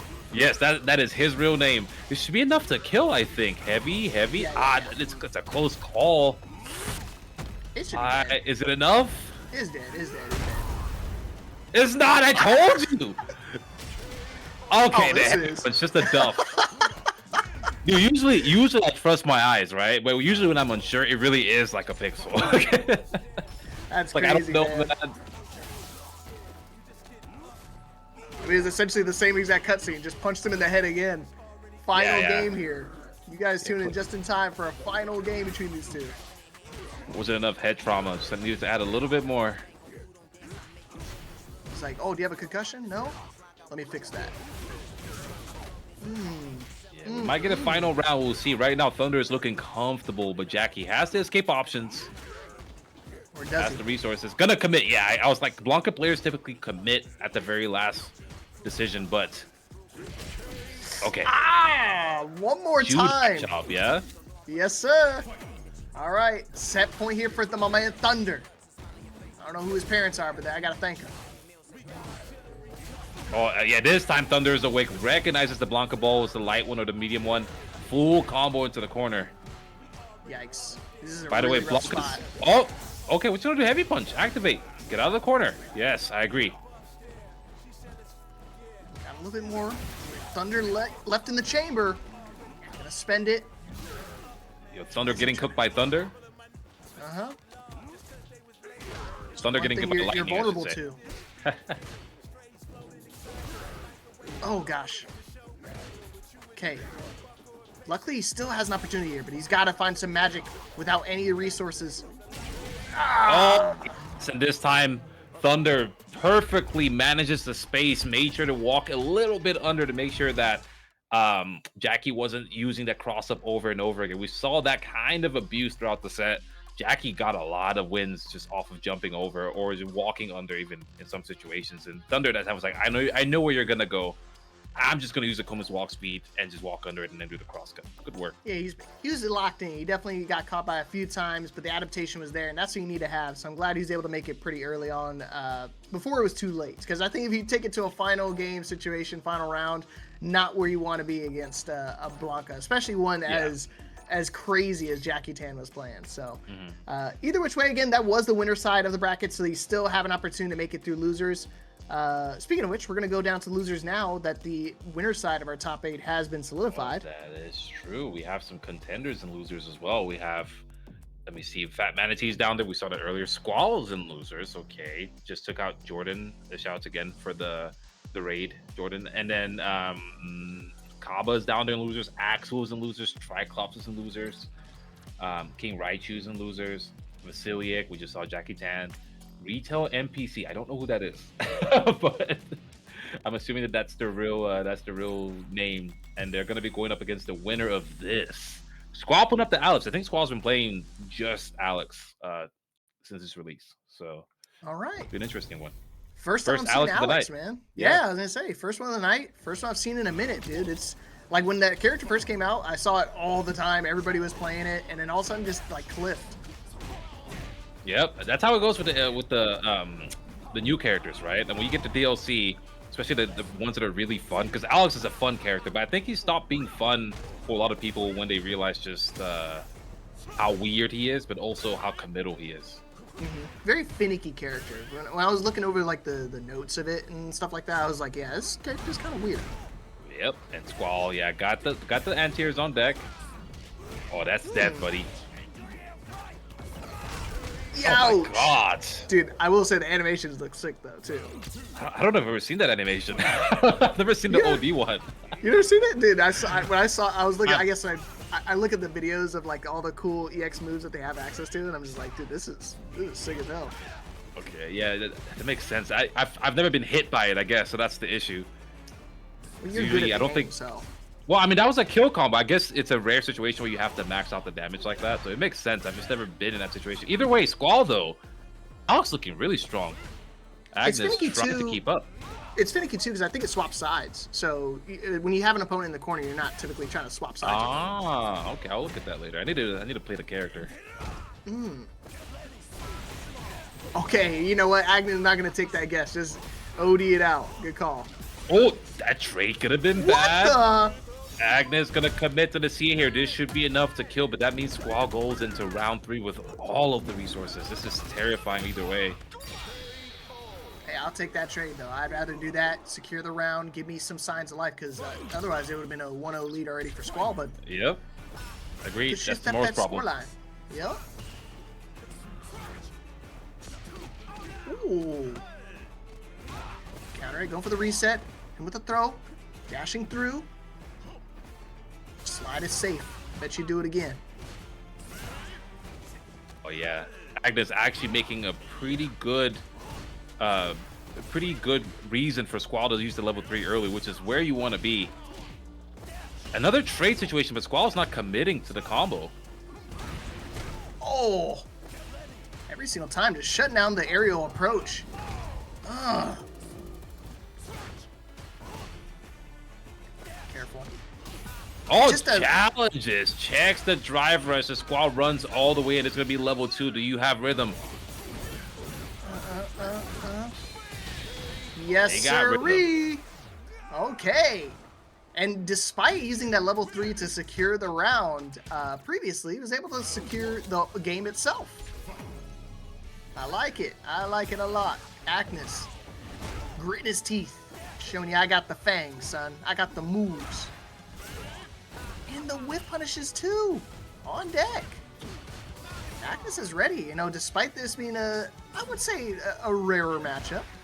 Yeah, I mean, not too many Alex players around, I think, but I mean, the DJ game plan doesn't generally change despite whatever matchup you're running into. So I think Agnes playing a really solid game here from distance, and the level 1 gonna drain that drive meter from Squall.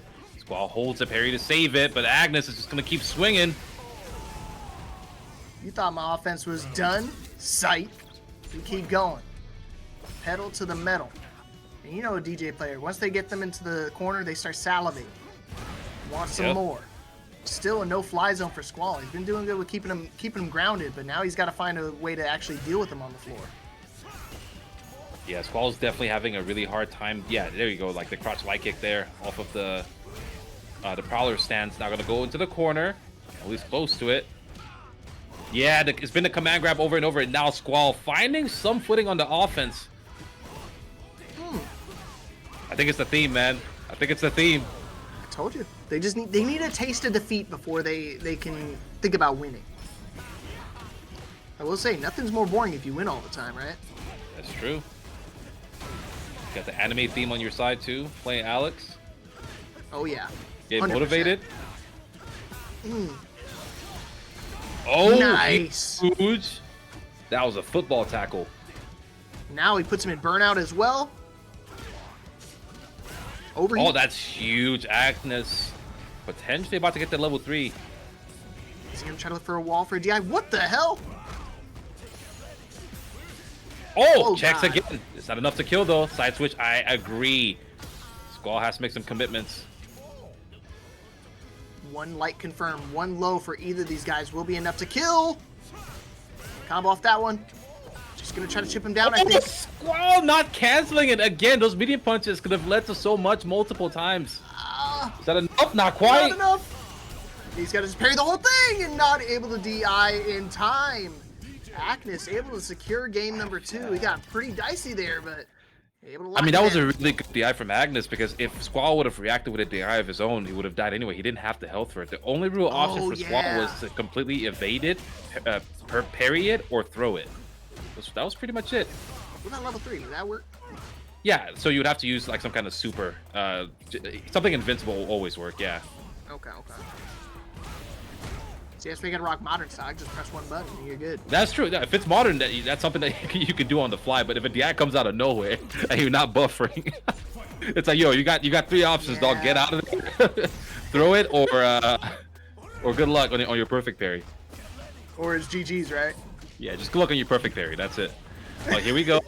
Squall getting some momentum now. The cross heavy punch gets the hit. This should be enough to kill with the level 2. Or just level 1, maybe.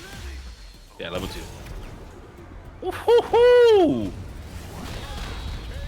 Dude, I'm telling you, I try to watch it for most of the characters. Alex's is one of the cool ones. Yeah, they were really sweating on his release, and they made sure to add that sweat everywhere, every post. Listen, was like, this dude was shopping alongside someone else with 2 D's in their names. Mm-hmm. What'd that mean? I don't know. Just something oily. Crash heavy punch. Oh, okay, able to get the jump this time. Oh gosh. I like to say stuff and then just leave my co-commentator with the thoughts and just move on. That's how you deal with that. No. I was definitely dwelling on it. He learned to grip it up from somewhere, man. Yeah, he's shopping with a con. That's what I meant. Yeah, Turkish wrestling, man. Ah, I understand it now. So he's just level 1. Oh, I was just gonna say has no invincibility, but you see the buffering there coming out of Agnes. Unfortunately, buffered a little too fast and spent the level 1 with no positives out of it, and now Squall.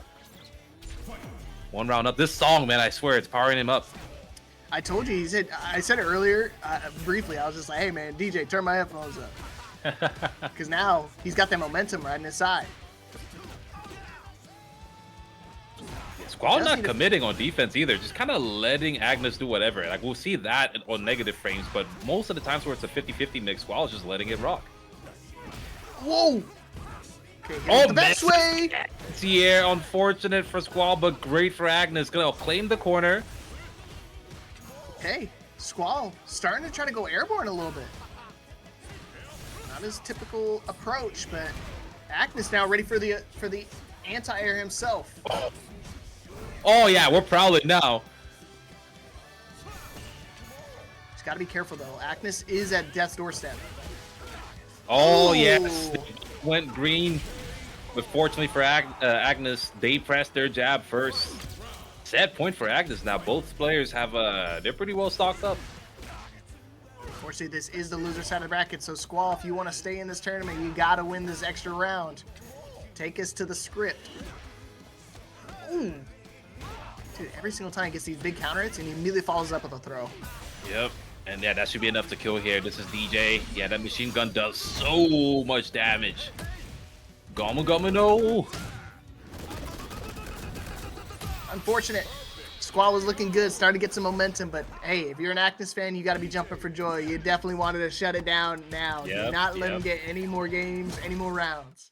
Yep, 100% agree. And yeah, Agnes will be moving on to play against Rito NPC, excuse me. And Heretic Magic Man, congratulations, makes it into top 8 loser side, beating the Fat Manatee 3-0.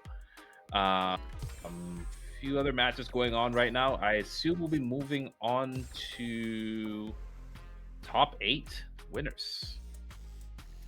got Noah the Prodigy going up against Uriel Valerio, and then we have Thunder going up against Levi Hakai, which I don't think we saw Levi play quite yet, so they just snuck in here. Loser side, the first and only confirmed person so far is Heretic Magic Man, so congratulations. Man, that would have been a crazy match to watch. Vasilic and Levi Hakai.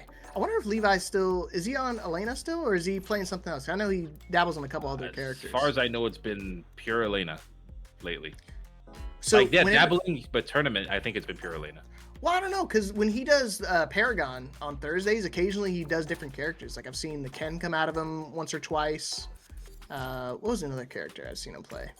It's been a while since I did Paragon for Street Fighter, but I remember Levi how one thing like 3 weeks. Maybe a month ago. Okay. It was recent enough. Yeah, from what I've seen, it's been Elena across the board.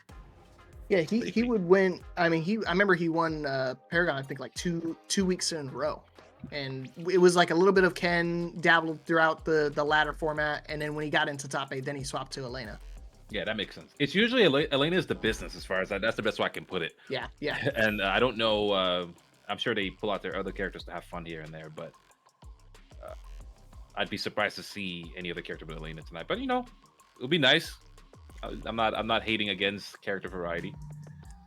Not opposed. I get it. Hey, let me see what you guys are doing with the Matcherinos. We're at $39.25. We got 25 codes remaining.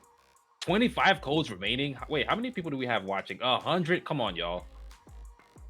Can y'all please just take 10 seconds out of your day, bro? Are they in ads right now? Yep.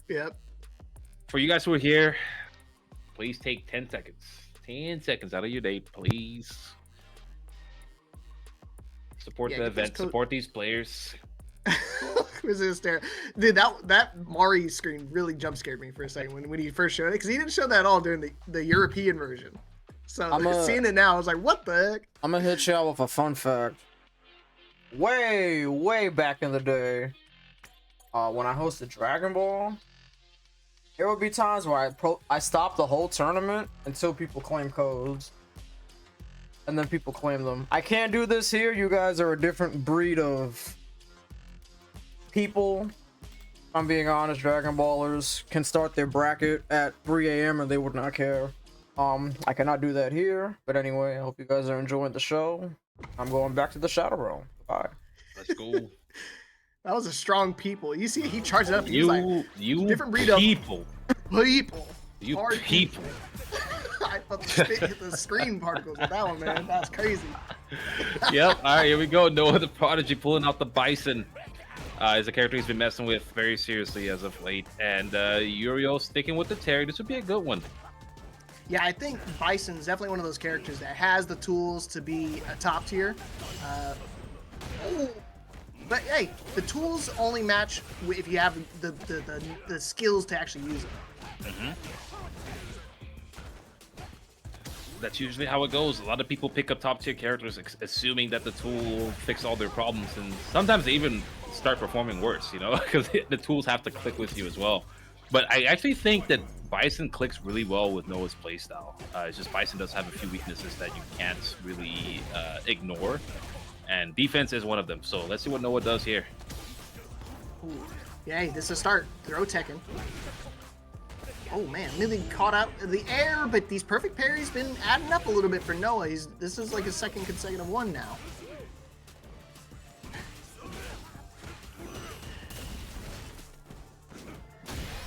Oh man, and Uriel's the one that's gonna go airborne instead. Okay, gonna end the combo a little bit earlier, but now in a really tough spot. Yeah, goes into burnout, so just trying to milk out the clock any way he can, and actually just gonna win the game. How about that? Yo, Gumbite, what are you talking about? I need to know. Hey, like I said, Dragon Ball players, man. All right, overhead. Yeah, I like this control, this position from Euro. Just gonna hold this spot. Not gonna overextend too much.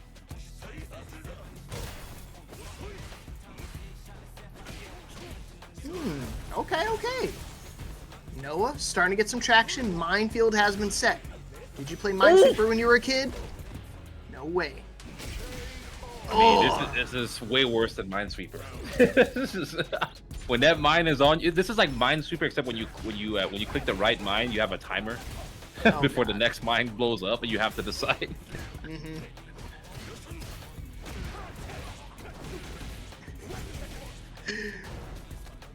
Okay, but here we go. Uriel again starting to apply some more pressure.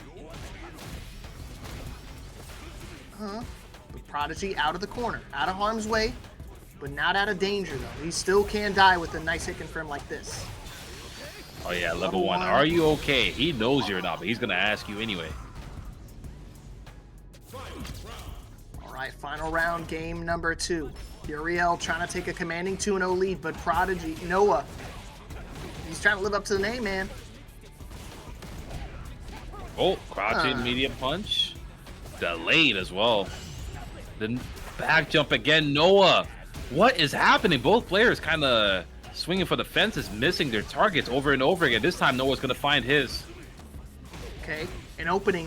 That's all he needs. Back throw. Trying to get him close to the corner. Minefield just keeping him on block. Oh, that's Overhead. That is it. The CA, unnecessary damage added to this. I mean, if you had another 10% on your health bar, you would still die. Woo! All right. I'll call Noah the clutch instead. Ties things up. Yep, Bias is a terrifying character. That overhead comes out of nowhere. I think Noah does such a good job at kind of walling his opponent into situations where they have to make decisions really quickly, and that's where he thrives. I think Bison, as a character, also forces that on you, so it kind of like stacks up the pressure that you have to deal with. Yeah, the mental stack is real, especially when you're... Again! Dude, what is that? I'm sorry for cutting you off. But... No, you're good. You're good, man. I was kind of surprised in the moment, too, but, you know, I see a lot of Terry being played in Fatal Fury, so that's just another day in the park. So it's like Bison's flying, and then Terry pushes the wall as Bison's flying to avoid him from hitting the wall sooner. So Bison just keeps flying. That's what's like. It's just visually it's messing with me. Like, wait, why is Bison still flying? Bro is still in the air. You see those TikToks where somebody's like walking up to him, and then they pan the camera away, and they come back, and he's still walking up to him, and they keep doing that? That's how you felt right there. Oh, fourth throw. Who's in burnout right now, bro? I feel like it's supposed to be Noah, but Uriel's what actually holding back? Oh, dude. I was gonna say, because that super is really slow, right? And I was like, if he somehow got this, but that was such a good read from Noah, such a good reaction. He got the reaction out of Euro that he wanted. Unfortunately for him, Bison's level 2 is extremely slow. Dude, it was so close, man. I think maybe like 2 frames off. Usually it's 2 frames off when you try to use it. That's just how that super works. It's like they like measured human reaction, and they're like, let's put it just outside of where it's reasonable. He's trying to close a big gap too, but either which way. Oh, another big overhead, but luckily not able to get anything big off of that. With punish, with scissors. Oh. And yeah, Noah's been camouflaging that really well into his offense. And you, like you said, that mental stack really starts to add up. Kind of forget it's there. Noah does Noah things. Facts, man. Hey, you know what? We're 3 games into this set, and I still have no idea who's the favorite here. There is no favorite here. Both of these players have, I think, equal shots of winning this, in my opinion. But if, to be honest, the way he's looking, Noah's getting the momentum, though. It might be slipping away from Uriel.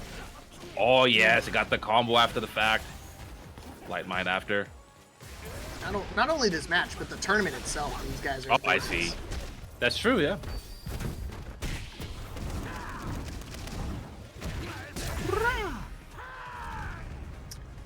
See, I want that super in Fatal Fury. He doesn't have one like that. He'd be pretty cool. Power guys are sick too. Oh! Got the punish counter, unfortunate for Noah. And he's still alive though. Oh my gosh, he's back! We are so back! Dude, I was gonna say it's pretty much checkmate. He's burnt out dealing with a drive rush back heavy kick with 2 bars of super, and Noah's building the drive meter as well. I was like, oh, this might be it, man. Unfortunate for Uriel, but great for Noah. Yeah, that's Noah things. He finds a way to win. Unreal. All right. Plus 10 trillion, brother. It's plus 4. It's plus 5. Relax. It's +5. That's some salt right there, man. I felt that one. Apparently so did Uriel, man. Yeah, Euro definitely felt that one. Blazing start. A perfect game right off the rip. That's what you need to do.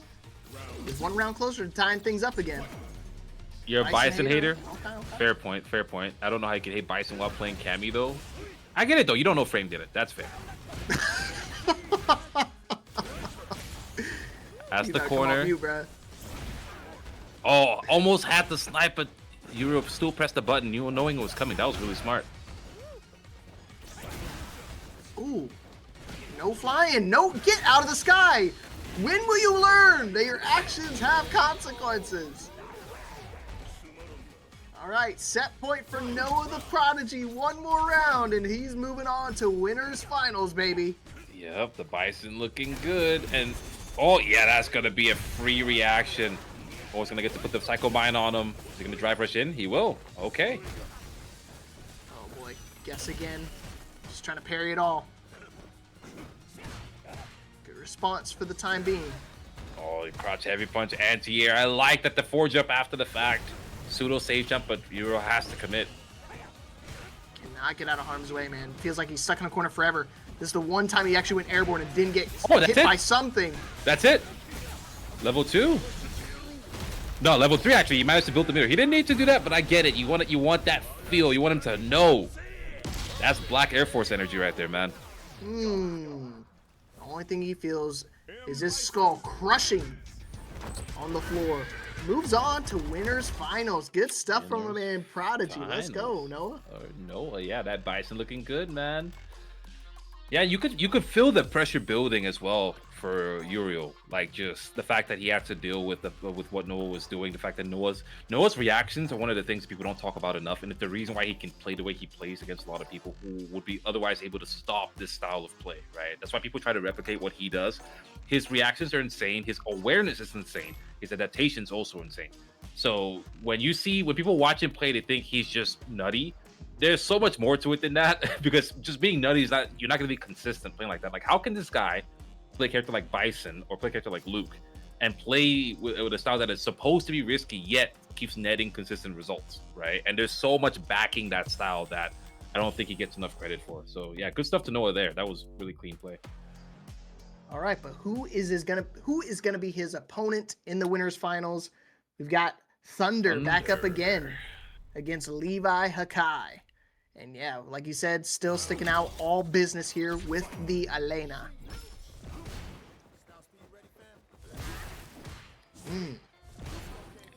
Thunder Delangus, son. That's a name, right? Yeah, it should be his name. No, it is. I'm saying, like, that's a name, right? Like, that's like, you know what his name was before that? What his gamer name was? Joe Uma Rogan. What? Right. And everyone thought his name was Joe. So you just naturally call him Joe for a long time? Yeah, everyone just called him Joe. Yeah, and then we all found out, your name's Thunder? How do you have a name like Thunder and you name yourself Joe? Like, what? He's like, I want to hide my governmental, bro.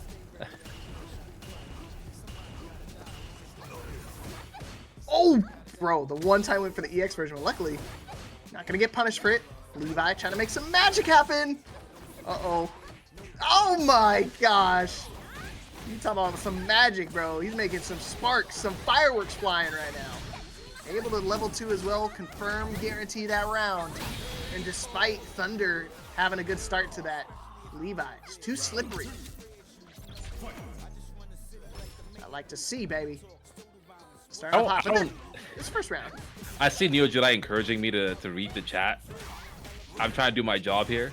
All I'm gonna say is, if anyone wants to talk trash, they better not lose to a commentator. That's all I'm gonna say. See, it's tough for people because they're in that double-edged sword. You lose to them, you're like, dude, how'd you lose to a commentator? And then if I lose, then I'm like, it's all right. I'm just a commentator. Commentator, bro. It's a win-win scenario for us. We're privileged. Yep. Also, I looked away and Levi made the comeback. That was oh, okay, just committing to the level 3. Interesting. Yeah, he was in burnout, so at that point he was just like, might as well just throw this out, give me some time to breathe, and do a monster bit of damage as well. Oh, the reaction. shoot. This will be more than enough for Levi to get the kill here. The level 2 on deck as well. You can heal if you want to be honest. Not even needed. All right, game 1 going to Hakai. However, again, I feel like Thunder's been pretty close. Yeah, no, Thunder was looking good. I think the level 3 that they did where they ducked under the turret combo, if they would have done a normal first and got into a bigger combo, it would have killed, which would have made a huge difference that round, but left Levi alive, and then Levi was able to get the drive impact on the low forward fireball. Unfortunate for Thunder, but Levi is usually on point about that type of stuff. You can't let him live. Okay. He said, "You're right, Doctor. I will not let this opponent live this time." Dude, Akuma got some... You want to talk about some aura? That bro has been breathing it. Bro, he is a very fierce individual. Every time he throws a Hadouken, his blood sips into his Hado. That's why his Hadouken's purple.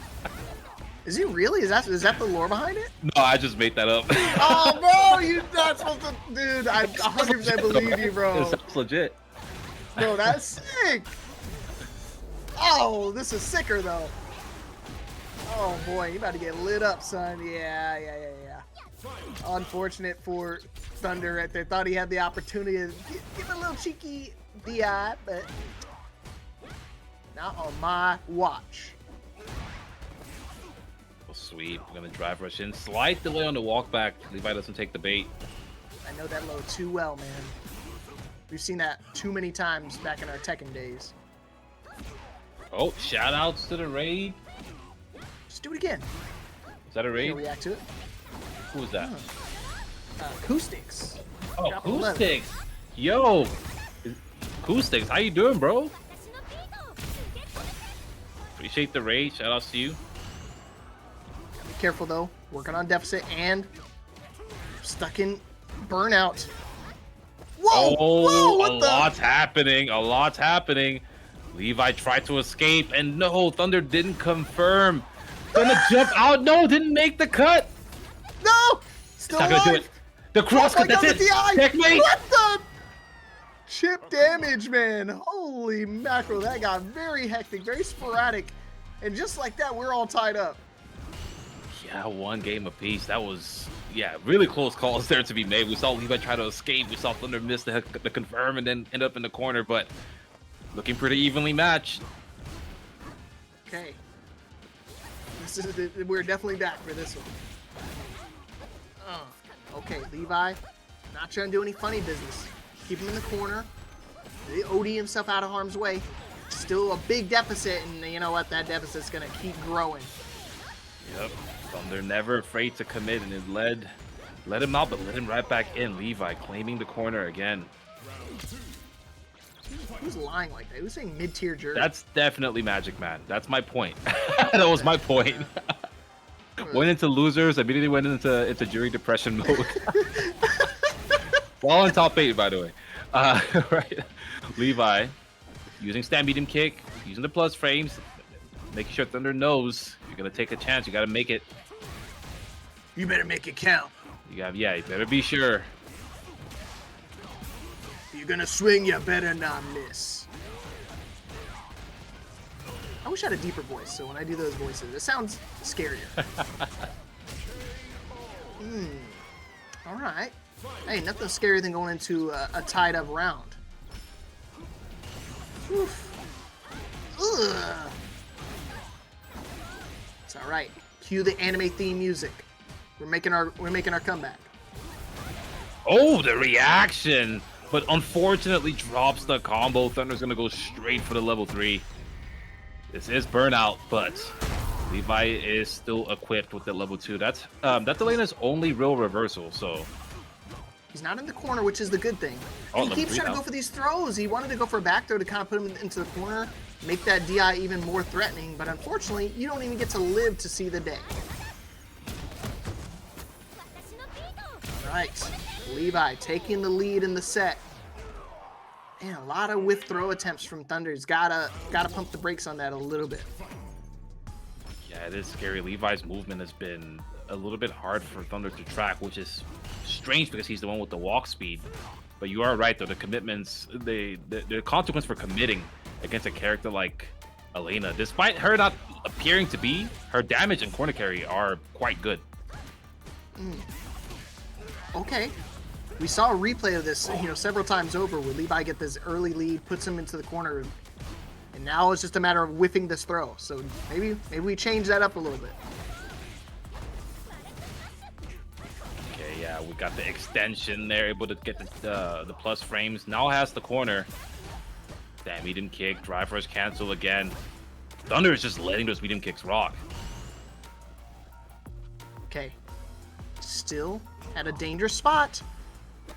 Devil flip. Oh, wow. Who's the one in real danger here, bro? I've never heard devil flip. That's how I like to call it, man. Yeah, I know, because it's usually like a devil who usually is attached to Bison, whereas demon is usually attached to Akuma. So you just created like a really weird image in my head. My fault. My fault. No, it's cool. It's cool. It's the Tekken lingo, bro. I started to mix up. At least I'm not calling it overheat, like I've been doing. Overheat? Yeah, like I do in Fatal Fury. I mix Is that those up all the what time. you guys called Akuma's flip in Tekken 7? Was it called devil flip? No, it's definitely called demon flip. I just. Oh, okay. Oh, game 4 or game 5 rather. Moving straight into it. I don't know what it is. Every time I give us a tangent to work on, somebody gets their back blown out. Pause. So that was a crazy turnaround for Thunder. I mean, we're all tied up now.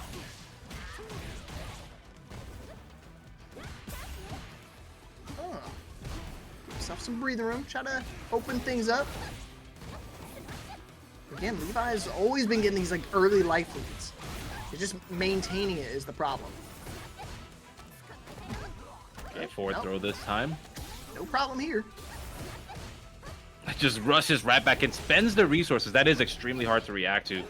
And Levi now just poking, maintaining this distance. Only needs one big hit. There it is. Midnight said my pause was denied. That's crazy. I've never heard that. I've never gotten denied. It got denied, bro. That's the first time it's gotten denied ever in my career. If you have a career of having to pause, then oh, you would be surprised. I think that's deserved then. There's a whole nother dimension, the third dimension. You gotta take a oh, here. Yikes. That's it. That is it. Levi gonna spend the level 2 here. Healing, yes. For Mother Nature. That's good stuff. Telling your opponent to touch grass, man. Like when I see someone heal and their opponent's gonna die, like that feels disrespectful. You trying to say touch grass? Like what do you mean, bro? That's that taunt, baby. I love it. Gotta set that tone and say, hey man, you know what you gotta do. Hit the doors. Hit the Matcherino is what they should be doing. How many codes do we have left?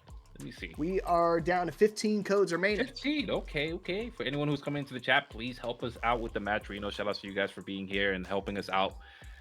Help these players out as well. Jordan, you dig. I see you claimed the most recent one. Shout outs to you, Johnny Torres, Kakashi, Raging Demon. Shout outs to all of you. Oh, Granny Smacker, the Jamie Goat. Granny Smacker? Hello? That's the name. Look. Hey. Don't look at me. All right. All I did was read it. All right, just making sure. All I did was read it. All right, mid-tier jury. I wonder who this is. Going up against Agnes, who was looking pretty strong against Squall earlier. Yeah, and that match we got to watch earlier, that was not even the losers qualifier for top 8. So he had to play one more afterwards, and luckily we were able to see him again. So definitely deserves to be here. Definitely looking good. Of course, Heretic Magic Man was looking pretty strong even before, just wasn't able to close out the matches, at least even the rounds in some situations. So let's see if they can figure it out here. Right now, DJ has no way to defend themselves. That level 1 is not invincible, like legit. You just have to. Oh, whiff punch, heavy punch though. Magic Man just didn't commit to anything. Now, Gum, don't be giving excuses for Heretic now. Don't feed into that. Oh, the trade. Okay, Agnes, I see it. Yeah, Agnes definitely clutched out on that one. But I think Magic Man had such a good position. They kind of let that one slide. But that whiff punch from Agnes with the heavy punch, that was incredible. That was sick.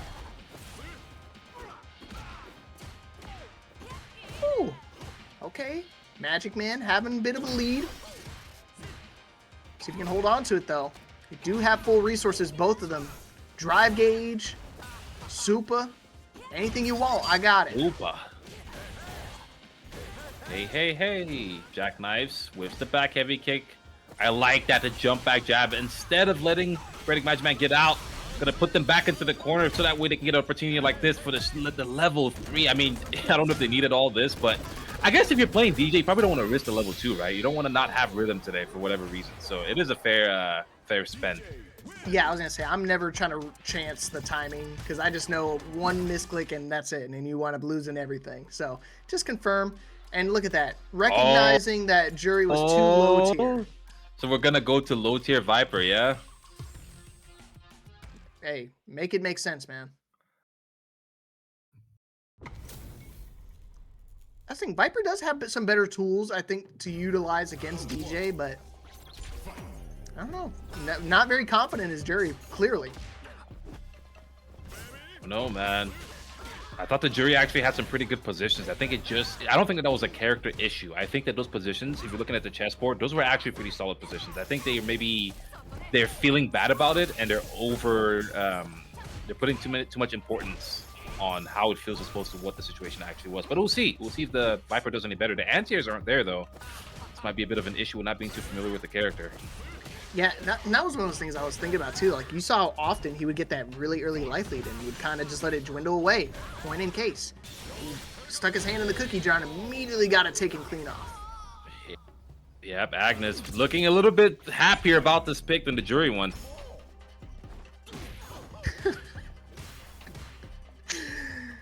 You know, it'd be really funny if he swaps back to Jury after this.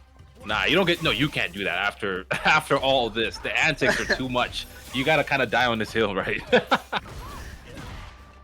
Ooh. Oh, Okay. level 1, sick reaction. Now we got the buffs. Oh, no. Perfect parry. Oh, I like the side switch. The delay on the burn kick. Yes, now we're playing we're playing the game, playing some Viper. One more mix. The throw. Okay. Ooh. Magic Man. Pulling out some of that magic. Maybe Jury is low tier. Maybe. We'll see. No. He's got to win the set before I believe anything that comes out of this dude's mouth. Oh, almost. Yeah, able to get the conversion, but not able to get the... Okay. Yeah, that was weird. It happens. I don't think that was plus. I think Agnes is just hesitating. Maybe doesn't fully know how much block stun you're in that burn kick. But the whiff punish, though, that was clean. Some monster range. Okay, again, at a really tough spot. You already know Agnes wants to see the level 3 again. Oh, yo, we gotta be careful with those whiffs. And again, the anti-airs aren't there. This is the price you pay when you switch to characters. Even if the tools are good, if you're missing those key fundamental things that you need to keep your opponent in line, and if you're missing them, your opponent just gets to skip all the good tools you have. Yeah, if I can jump on you, I don't care how good your tools are. I'm just gonna keep holding north.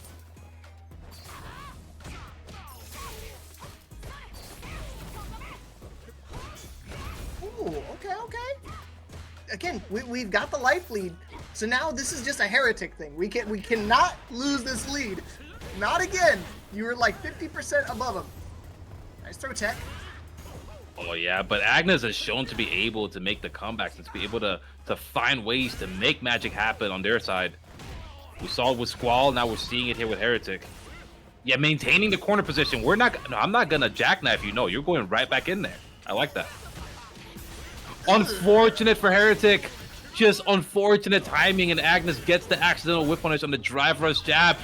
Drops it? Question mark? Oh, no way! Okay, come on, Heretic. Oh, yes. Yes! Make him dance. Let me see those legs moving. Okay. Wow, I was way too close. I 100% thought that was going to be a failed round again for Heretic because he got such a big life lead. Let it slip away. Not this time.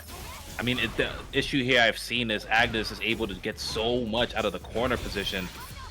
There we go. The buff. We've seen Heretic do so much work when this is up, but the anti-airs are going to be there for... Oh, again! Agnes! Once he puts Heretic in this situation, he's able to just hold it so well. Oh, no. more time. Okay. Trying to bait out the OD. Ooh, accidentally corners himself, but not a big deal. And just like that, Agnes one step closer to eliminating Heretic Magic Man and moving on in our bracket. This is loser side, unfortunately, so one will have to go home.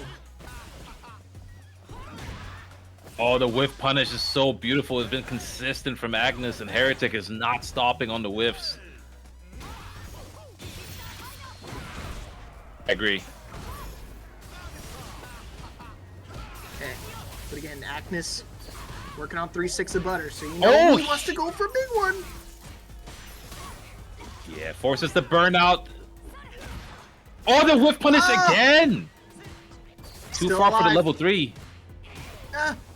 The sweep, the knockdown, the throw. Death. No, it's No, just it's not. Chip. It's just Chip. It's okay. We got Chip. Oh, it was a feint. It was a feint. I'm not even sure that DJ could have reached regardless, but I do like the fact that Heretic did the feint just in case. Heretic on the board. I am not convinced that Heretic's jury would have done better than this. I'm not convinced. The jury was looking good. The jury was looking really good the first game. Yeah, seriously. I mean, every single round I felt like he's looked good. Even now, when he swapped over to Viper, they've been looking solid, where he takes this early lead, but then kind of just lets Agnes get some momentum back. Well, let's see. Let's see. Maybe they can solve this puzzle. See, again, he's got the lead. Now watch it. Now watch it as it slips away. Really? You're just going to curse it right there? No. I'm telling you, it's going to happen. Yeah, it's been a lot of the whiff punishes, right? We've seen it come from the whiff punishes. We've seen it come from the jumps that Agnes have thrown at them. I mean, a lot of this stuff really is just... I don't know if it's just character unfamiliarity or what, but Agnes is able to just find these situations and get the guarantees. Okay, hold on get now. double key. Change of fates. Huge. Change of fates, baby. Good stuff to Heretic. Able to bring it back. Again, see, that's why I'm doing the reverse psychology, Doctor. You should know this. No, I'm with you, but I gotta play with you. I gotta be on the same wavelength. I know what's going on here, man. Okay. Let me try again. We gotta trick the writers. They're listening. I know they are. The shadow script writers. Oh God. See, now Agnes is his turn to fumble the bag. Oh, you know what? I like the fact that Heretic just dashed forward. I mean, I don't think that armor was on purpose, but I like the fact that it dashed forward instead of whiffing buttons. Again, you gotta be careful with those whiffs, man. Agnes is showing you that they're whiff punish specialists. Oh, again, same situation. Maybe it looked a little funnier in the corner, but I like the stagger jabs there, using those plus frames on burnout. See, Agnes was buffering, but wasn't able to catch it in time. Gonna go for the trial combo here, I'm sure. Nice and easy, 2-2 Heretic Magic Man. Okay, okay. He's feeling Script himself a woke little up. bit. He's feeling himself, man. Back you go. Again, just trying to feint him up. Make him go airborne. Whoa! Oh, yes. That wasn't a punish, but... Was not a punish, but the backdash gets the job done. What? Full charge? I don't think that was on purpose. I don't think that was on purpose. The stand heavy punch missed the cancel, unfortunately for them. Nice on the anti-air. What move would that be for Jury? Because I'm trying to think about which one that would be. Because I think he was thinking Jury brain for a second. No, I think that they missed their seismo cancel, and that's just what happens when you miss it. You just get stuck in that state if you don't cancel it. All right, set point again here for Agnes. Oh no, now he's falling into the deficit. Heretic not playing like himself at all. Okay, the back throw this time. Again, Heretic needs something to happen right now. The crotch heavy punches are finding the mark this time, but not whiffing it. Oh, able to pick him up. Too far away? Yeah, a little out of range. Oh, the trade! That could have been bad.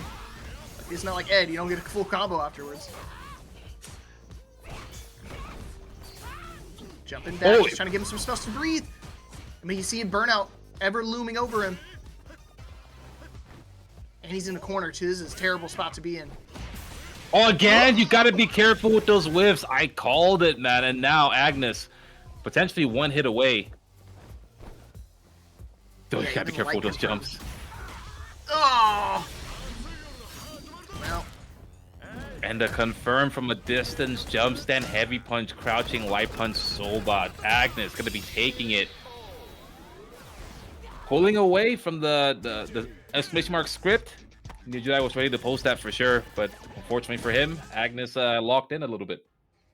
Yep, now we got to slide Viper down a notch in the tier list, so unfortunate. But hey, you know, it's one of those things, it was still a close match, all things considered. Took it to a final game, but yeah, Agnes, again, master when it comes to those whiff punishes, dude. Yeah. That's one of the things I was pinpointing, right? In my opinion, if I'm playing Viper and my opponent is using a lot of, if they're waiting for me to throw something out so they can whiff punish me, I'm just gonna start doing seismos straight up. Like I'm like, you want to stand there and wait for whiff punish because when they flinch, they're just gonna get smacked in the face for counter hit, right? But I don't think that Heretic is as familiar with Viper or characters like that to solve those puzzles on the fly and with the character specific tools as opposed to with kind of like the default package of how you play the game. But I think the Viper was looking good, but I really do believe with the jury matches, those really just kind of went out of hand and based on one situation, because I think Heretic controlled both rounds pretty well that they lost. Yeah, that's where I was alluding to the whole time about the, you know, he would take that early lead and kind of let it slip through his fingertips. So hopefully he can kind of dig deep on that in the future. But again, not too shabby. Still finished out at 7th place. Yeah, 7th place, very very strong showing here so far. I don't know if they've entered before, not that I've seen, but I hope to see them some more in here. We need more jury down players, man. There are no jury players. They're only jury down players. It's true. Even I know that. I rarely do Street Fighter, and I know that. That's how you know it's bad. Okay, we're at week 136, man. Golly, triple digits. Yes, sir. Okay. We got down to 6 codes as well. Nice, perfect. Thanks for letting me know that I was about to pull it up. Yeah, we got 6 codes left for everyone in the chat. Please check out the codes. It takes you 10 seconds. I swear to you, literally took me 10 seconds. We counted it. Actually, I think it was less than 10 seconds, but I'm going to give you guys a little bit of leeway. Looking at the brackets, winner's side is pretty. I'm looking forward to that one. Noah the Prodigy versus Levi Hakai. So Noah's, I don't know if he's going to be playing Luke. I assume I'm going to be seeing Luke there, but Levi's probably going to be on the Elena. And for this one, though, we're going to have Musa against Axel. Okay. So yeah, we got to see Axel play a little bit earlier. So was Musa. Gonna get that run back though. Down in the loser side of the brackets. And Musa representing 404. So you already know Florida, Sunshine State is the name, baby. Humidity's the name. Yeah. So yeah, they played in the winners quarterfinal of their pool. So yeah, this will be a run back. And Axel took it 3-0 last time. Oh, okay. I said run back, but I was like, yeah, I'm hoping so. Maybe a chance for revenge. Maybe. Fingers crossed. Let's see if they can actually get in the lobby. At the very least, it is a chance. You know, whether or not they're successful is a different question. But yeah, Axel probably going to be running. Actually, I don't know what character. We'll see, but I would be surprised if it's not Manon, right? Yeah, I think Manon definitely going to be the starter here. We did see a different one before. Maybe it depends on who you're playing against. It's nice when you get to see what your opponent kind of starts off with, and you're like, okay, maybe I'll go with something different here. But yeah, definitely going to be DJ for Musa, and it's definitely going to be Manon for Axel. Okay, let's do it.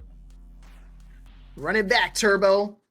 The rematch between Axel and Musa. Musa unfortunately lost 3-0 to him, so trying to get his get back. Let's go. Yep. I hate the haircut, man. Which one, DJ? Yeah, DJ's. I don't like that. That haircut's fire, bro. What do you mean? You like that one? I like the mini afro he's got, bro. Well, I don't know. People might argue that I'm maybe not the best person to talk about haircuts. We'll see though. I personally think it's okay. I wouldn't use it myself, but you know, I like it. No, you got, dude. When I saw you at Texas Showdown, I was like, damn, that dude's sick. And I was like, oh, that's Doc Africa. Thanks, bro. Appreciate that. I got you, man. I know enough about hair. XFS could tell you, I've got like a full head of hair under this hat. Hey, somebody in the chat called you bald. Just saying. Did they really already? Yeah. Where did they put that? Ban him, Judai. Get him out of here. Oh, That was it way is clear. lies. That was way slander. And Judai definitely didn't correct them. Look at that, see? All right, well, let's get back to the game, though. 3 middles on the board. Axel looking really strong right now. Uh-oh. See, I looked away for a second, and there's already 3 medals up, bruh. You're distracting me.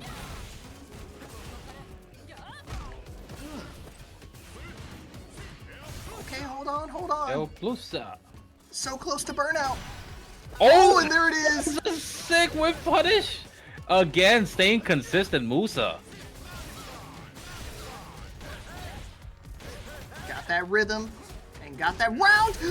Okay, we're good. Chip damage was already there. Luckily, there's no instant wake up level 3. Final round between these two. Oh, big whiff. Yeah, wasn't able to get anything too big off of that, but either way, that's it's a big show of power, though. You gotta be aware at this point if you're Axel. Be sure before you use that move again. By the way, 2 DJs in top 8, worth noting. Yeah, a resurgence. All right. Yeah, good call on level 3. There's already a final round situation. It'll give yourself some time to really get to some extra drive gauge. Oh no, but the whiff. Giving up 4 stacks, so this next command throw will be dead. Just gotta be preemptive with this jump. Have it loaded, but the low. And I think maybe Musa attempted a jackknife, a flash kick there. And I'm pretty sure that's a true block string. So if you stand up, you just get hit.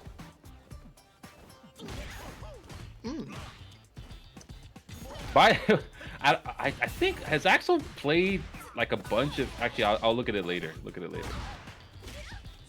Ooh. Okay. Yeah, Axel definitely making a good run here to get revenge. And if you remember, the last time they played, Axel didn't start with Manon, right? So this time just starting with their main. Yes. Completely different script this time around. DI had it. Yeah, I was gonna say it's a little too much damage to wind up surviving there.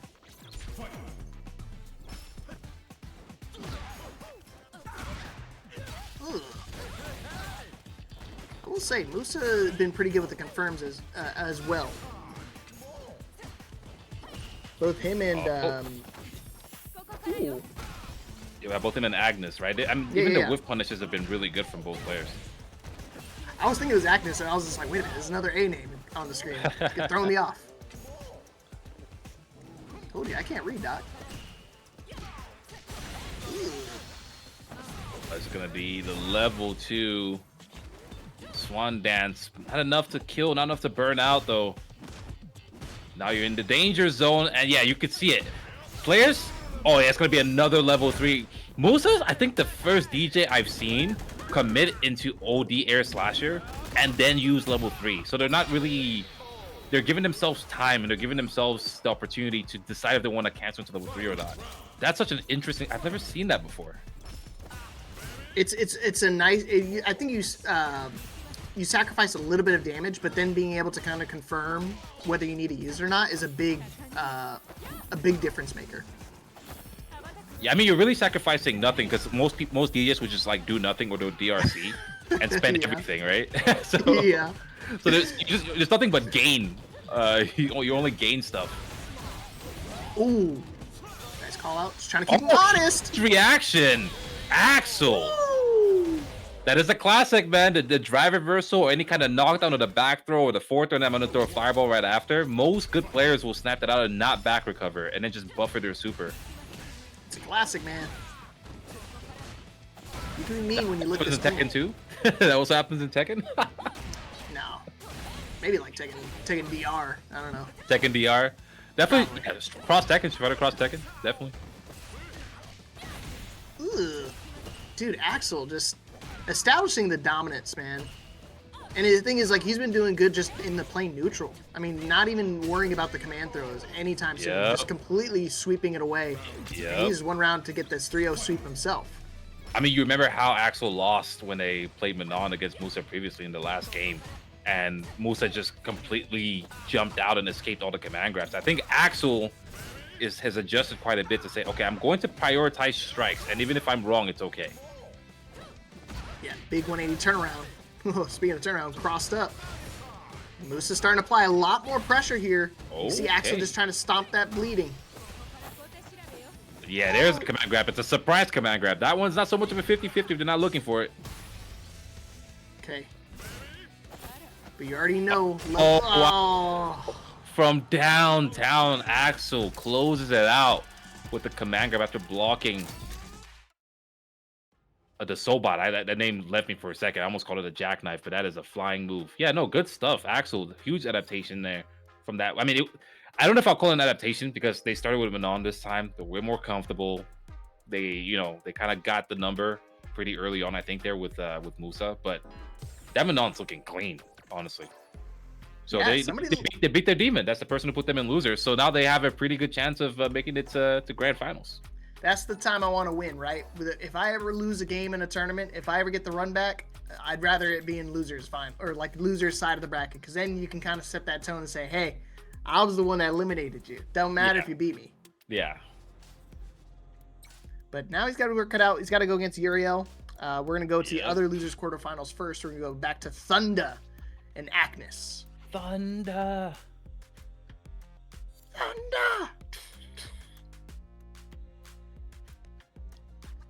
Yeah, that's sick. Like I said, I would play. You'd go back to DJ. What are you talking about, though? He's just rambling. Anyways, once I do get my own kid, you best know I'm naming him Thunder or Lightning, bro. That's a sick ass name. Yo, Musa, appreciate the raid of 3. Shout outs to your performance this night. You killed it. Still one DJ left in here though, holding the torch. Our last DJ hope. The black excellence must be maintained. So I try to tell people, man. Try to keep it.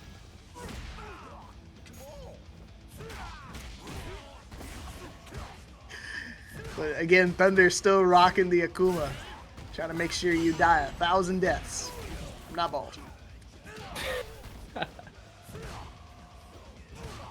Oh yeah, I like that spacing out. The light adamant flame. This is gonna be a chunk of damage. Level 1. Oh, okay, just crouch medium kick.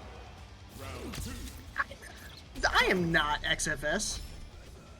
I am 100% not. Doc can back me up, right, Doc? I mean, you said Doctor with the hard R earlier, so I don't know, man. Sorry, man. I'm very formal, hence my Mister in my name. All right. I'll give you a second chance. You're making it sound way worse than it is. All right, Agnes trying to get around on the board though. All right, yeah, Thunder fighting back.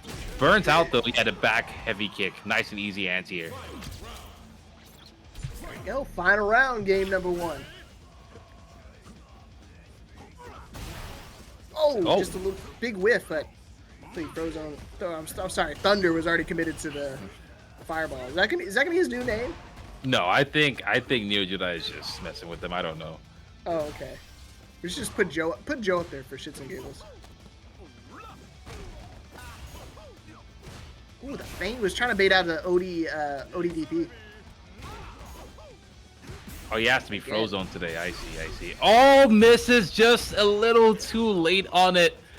Oh, and again, the drop combo from Agnes. That should have been a guaranteed win. Okay. A second chance at life for Burns Thunder. Out. I don't know if I agree with that, Agnes. I don't know. That could come back to bite you. Oh, that was huge. Nice tech, because now he's out of burnout.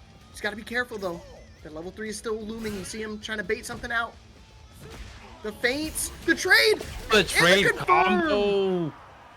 That move has a lot of hit stun. You got to be careful with that one. I don't care how much hit stun your jab has. He's getting that combo after the fact. Thunder. What a comeback, man. Yeah, I saw a flash in the pan. Turns out it was just lightning. He was on his way.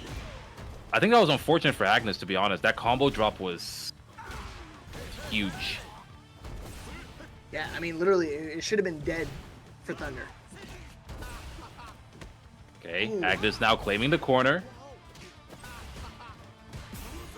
Yeah, those are not working. The driver's jabs into backdashes are not working for Agnes. I think Thunder will tech in situations that don't have that much of an explosive start.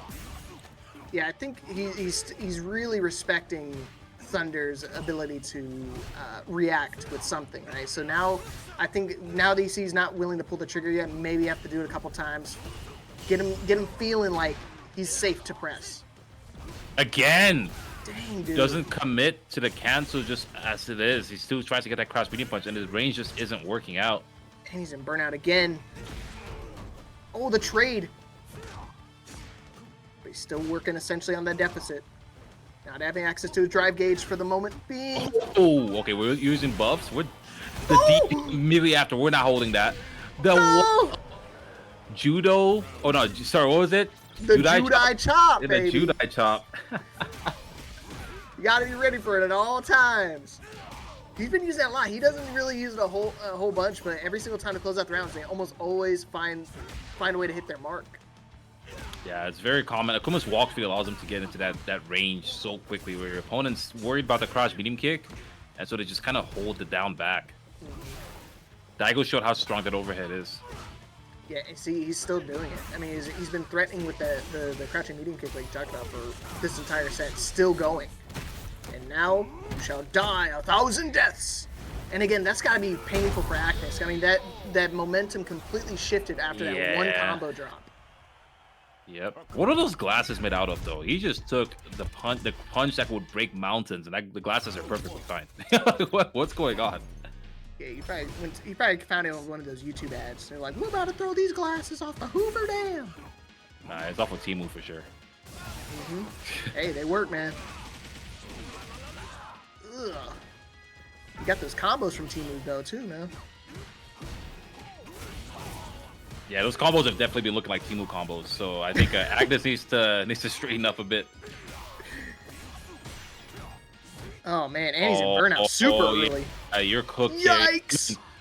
Thunder decides to just go for the DI, but yeah, again, DJ's level 1 is not invincible. You kind of have to hold whatever he decides to do.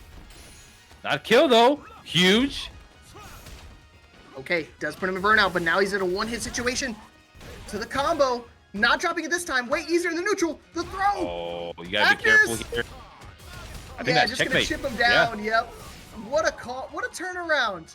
And again, Thunder was trying to be a little greedy, trying to save using level 1. Yeah. Yeah, and now winds up costing him the round.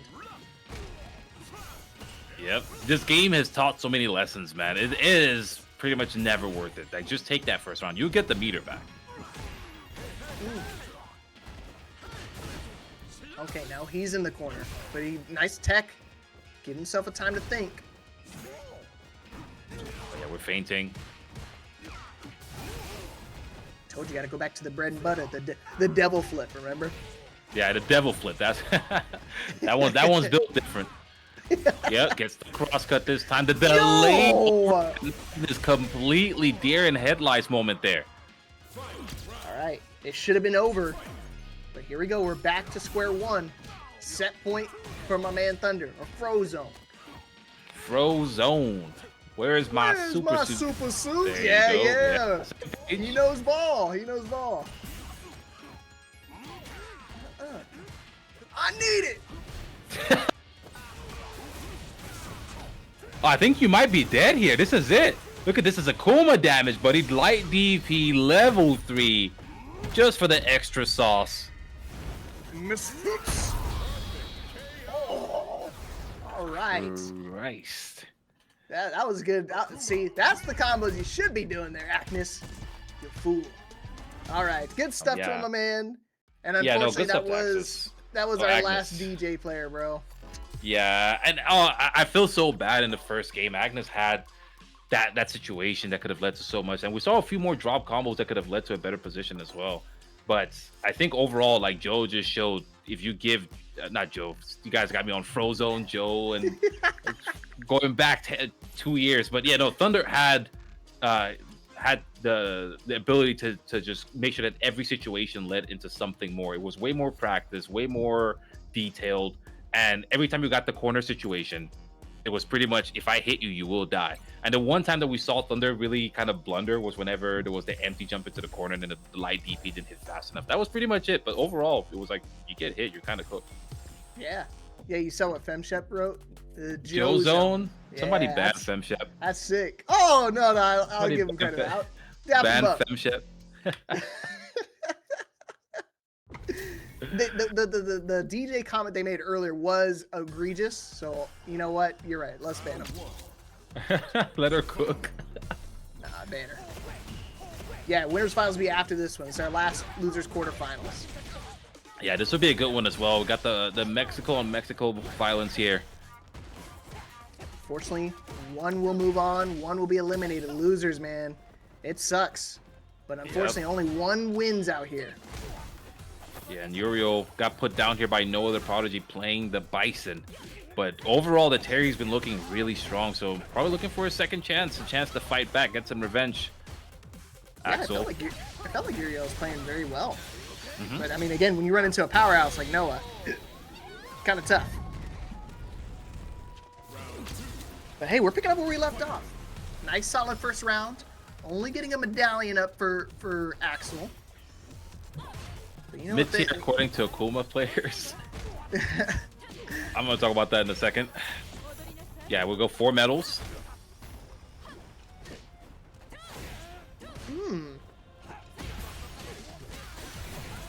Okay. Damage. And he's got the 4th medallion. Yeah, real smart, because now he goes into this round with a perfect. And 4 medals. Here we go. Is he going to be able to utilize them, though? So That's I think the Uriel's question. Yeah, he's you gonna got pump up the the opportunity. Yeah, good call. It's exactly what's happening. Uriel's like, I'm not going to let you play. I think that's it. That's the geyser on deck. Yeah, power guys are incoming. Oh, no, never mind. He's going to go for the jab extension. He's going to go for the level 3. Fair enough, fair enough. Uriel, first game. Woo-wee! And see, that's how crazy this game can get, man. A flip on the dime. It was just a perfect in favor of Axel, and then a perfect for Uriel, right? Immediately afterwards. You gotta be careful. It's all about that final round in Street Fighter 6. You gotta be thinking about the win condition, resources. What do I have right now? What will they have to spend even if I get hit here? These are the small questions that when you answer them, they net you a lot more stability in the long term. Uriel right now looking good. He might just throw loop. No, gets the hit. Let's spin to level 1. Here we go. Wow! Another perfect 2 in a row for Uriel. Let's make it the trifecta. Let's go for 3.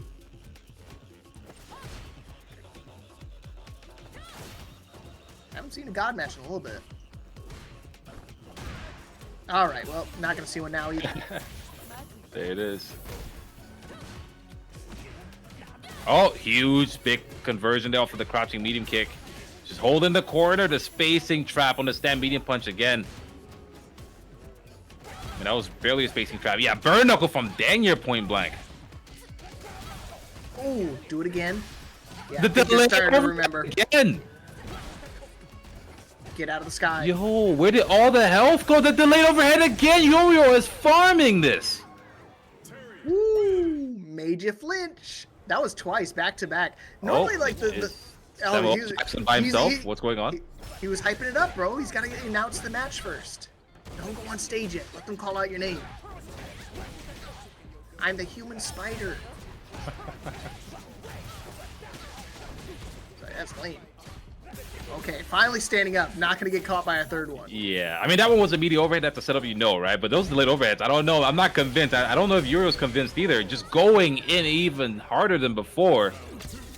Uriel, game set point, excuse me.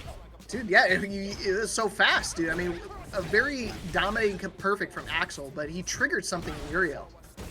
Not something good. Okay, hold on now. We're starting to get some traction, hopefully. It's not a lot, but I'm at this point, I'm like celebrating just little hits. Just not a perfect is enough for me.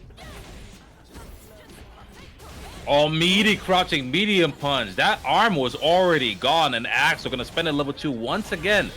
but this is closing out the second round, and we've seen if you don't have the resources in the final round and Euro just gets to attack you, things can just kind of snowball. See, already round start, low forward. Euro recognizes the situation. He's going in.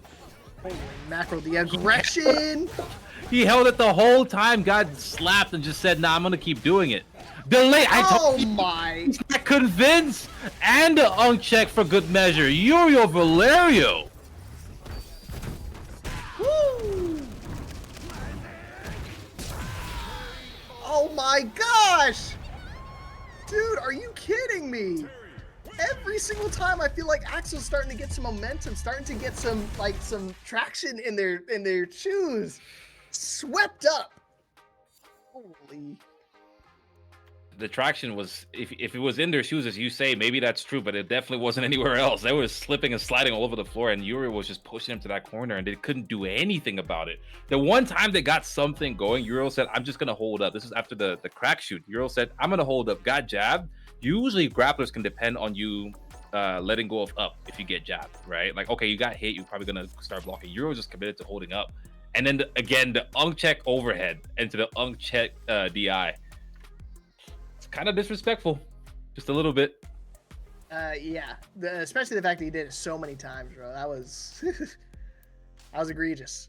But hey, yep. It's all right. We still got to celebrate the little things, man. 5th place for Axel. Played really well today. Yeah, dude. It's unfortunate he ran into his Mexican compatriot, but you know that's unfortunately how the bracket happens. The Tekken tournament last night, we had brothers literally living in the same house, having to play each other in winners finals. So. Well, if it's winners finals, that's the best case scenario. You couldn't ask for a better situation. What else could you possibly ask for? We can't both win, so we got to sort this out. That's fair play. And you know what they do? They still want to complain into the TOs. Man, this seating sucks. The seating sucks. Y'all didn't play until you're the last 2 people. What do you want me to do? To the last possible moment you guys could play. I mean, unless one of you guys lose earlier, the only other time would be grands. Yeah, always interesting. Shout out to the TOs, man. They deal with a lot and they put up with a lot. And how many match Reno codes do we have left? I assume we still have still at 6. 6 codes left. All right. For anyone in the chat who has not claimed codes, please take 10 seconds just to click the Match Reno link. It legit doesn't take more than 10 seconds. I swear to you guys, it took me less than that, and I am an old man. So you guys, you skibidi brain people should be able to handle this, no problem. And I want to look at the bracket. So Thunder versus Uriel, that's going to be a good one. That's a good old-fashioned, you can call it like a Shoto match, I suppose. But then we're going to be doing winner's side first, which is Levi Hakai versus Noah the Prodigy. The 2 guys who, I mean, this is kind of what I expected, to be honest. I figured that whoever won between Noah and Uriel would likely be playing Levi Hakai. But Thunder still only lost to Levi by, like, just narrowly lost. So Thunder is still definitely making a case. So overall, any of these top 4 could win this at the moment. Dang, you had 2 chances to put the right Yor, and you put the wrong one on both of them. Yeah, leave my boy alone, dog. He's a Cammy player. Oh, pat. It's okay. I didn't quote Brain Rot. I didn't quote anything. Deep Frog, you're fired. Ah!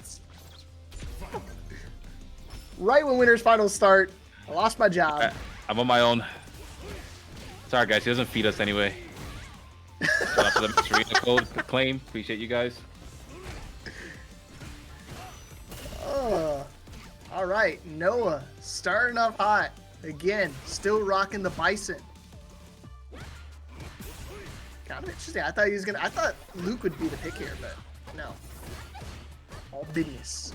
Yeah, the Bison is definitely. I mean, Noah has the option. His Bison is legit, so he probably thinks that this is a better pick than the Luke. We'll see, though. All right, final 2 codes, guys. Claim those last 2 codes for us. Oh, we got 4 down that quickly, huh? Shout out to you guys. Ooh, oh, DP's there again. Ah, and the parry. Ah, yes, I like that. That's only +1, and I think Noah's definitely practiced that perfect parry timing. Ooh, perfectly timed. Levi putting him on the back foot. You can see him in burnouts, and yeah, the desperation. Fortunate. No, that was meant to be a combo. Noah was just a little bit too far in the crouch and medium punch hit. I think maybe if he did a stand like kick, it would have reached instead, but all the same for Levi takes the first round. I'm glad you noticed that. I completely missed that one. All good, bro. All good. That's way too detailed. Like I'm a nerd. Ooh. Okay. Well, I still jump over, trying to get out of harm's way, but still it hurt. That death range for an Elena player. And the overhead. Ugh. Is he gonna spend it? Yeah. I think so. I don't think it'll be enough to kill, but I mean, putting Noah at a sliver, that's also okay. You just need one jab, which Elena's pretty good at getting that straight hit. Which hit is it gonna be? The DI. How about that? Yeah, good bet. All right. Are we going to the Yeah, Luke? yep. Yes. See, that's kind of what I expected. I thought we were gonna see the Luke to start, but better late than never. Only down a single game. Yeah, you never know, right? I mean, these players play each other often. Especially if you're on ranked chronically, right? You're gonna run to the same people kind of often if you play these brackets as well. So there's definitely some history. Who knows? Maybe Noah's trying to swap over to Bison because he maybe prefers any other matchup but Luke. But we'll see. We'll see. His Luke is kind of like all reliable though. You can always trust Noah's Luke. Mm-hmm. Always got one locked in the chamber with this one. I think dropping the combo at the tail end there, but it's all right. Not being in the corner is great, but... Bro, this is off the poster Luke, too. It's like costume 1. Color 1. He didn't hesitate. I mean, at least the last time when he played it, he was able to kind of pull out the custom a bit. Nah, he mashed Luke, bro. He was pissed. He was like... oh, okay. Standing light punch gets the conversion from downtown. Noah the Prodigy. On the board. Okay, one final code, guys. Get that last code for us, Matcherino. Where are you going? Dang. To the corner, apparently. He's hungry, bro. He's pissed.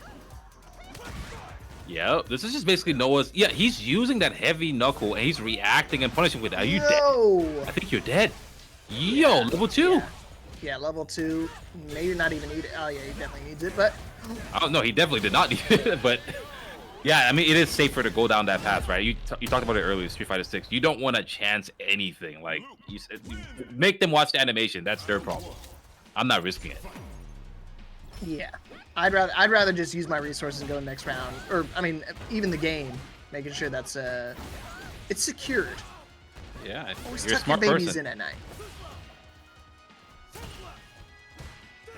And again, I gotta make some changes, and he's doing it already. Big start to this round. Gotta close it out though. Yeah, I like that. Levi actually opts to not go for the DP just because it would look the angle is a little bit sus. Look at this, just pressing the lights. Oh, Elena can't do anything about this.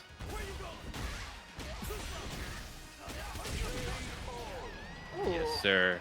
I do think it's interesting. Noah did a meaty fireball. I don't know if he knows that Elena's level 1 is not invincible. Yeah, Elena, not a common character, so. But I mean, then again, Noah,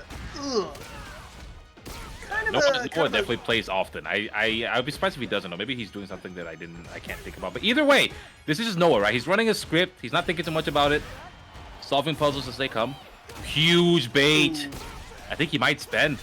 Yes, early spend as well. Keep the combo short. Get that drive gauge below 1. That way Levi can't easily convert anything without burning out.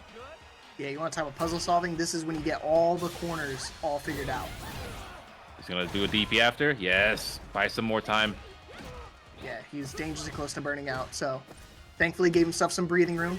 Still not out of harm's way yet, but it's a good start. Ooh. Trying to keep that pressure going, applying it. Ooh, yeah. The check overhead didn't work on Noah that time. Yeah, he was ready for it. Oh, that's Daz as well. But are you ready for this one? Woo. All right, taking a lead here in the set. And again, winners finals to everybody. Winner will be a guaranteed a top 2 finish. Shout Shout out to you guys. I don't know if we claimed all the codes, but shout out to you guys who've helped us claim codes so far. The players really appreciate it. We all appreciate it, honestly. The community appreciates it.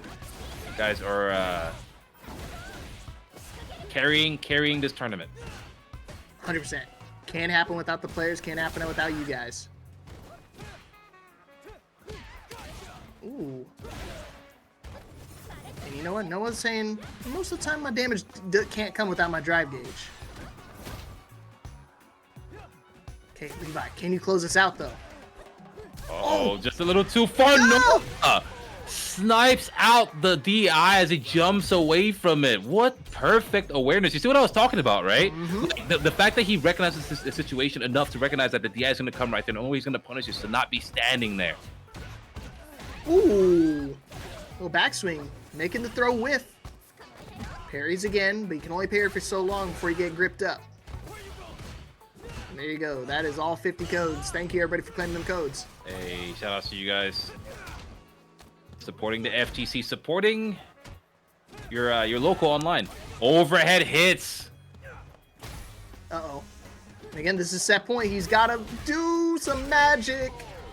But unfortunately, the only magic he's about to do is disappear down to losers. Noah moving on to grand finals, baby.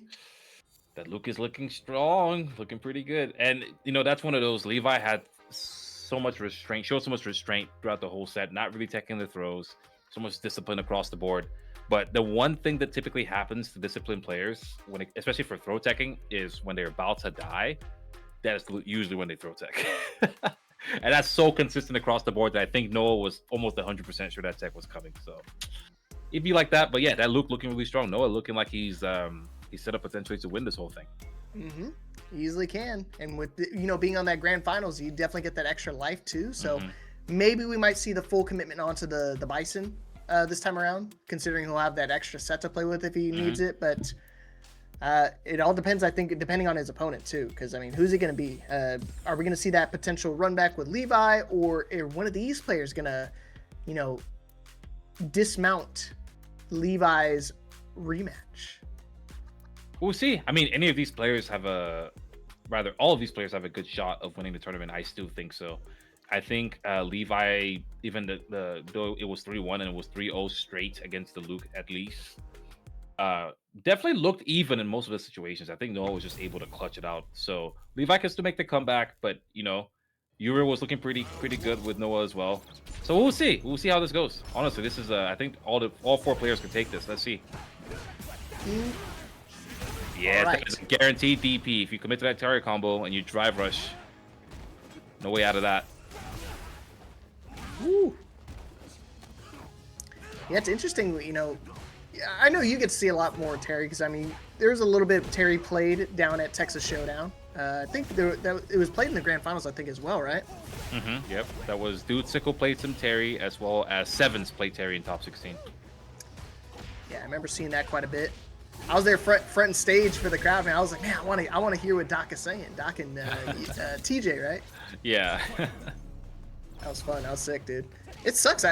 We didn't get to commentate together down at Texas Showdown. Well, maybe next time. I was having a lot of fun. Once I saw that I had a potential top 8 commentary spot, I was like, yeah, just take me out the bracket. I'll rather do this.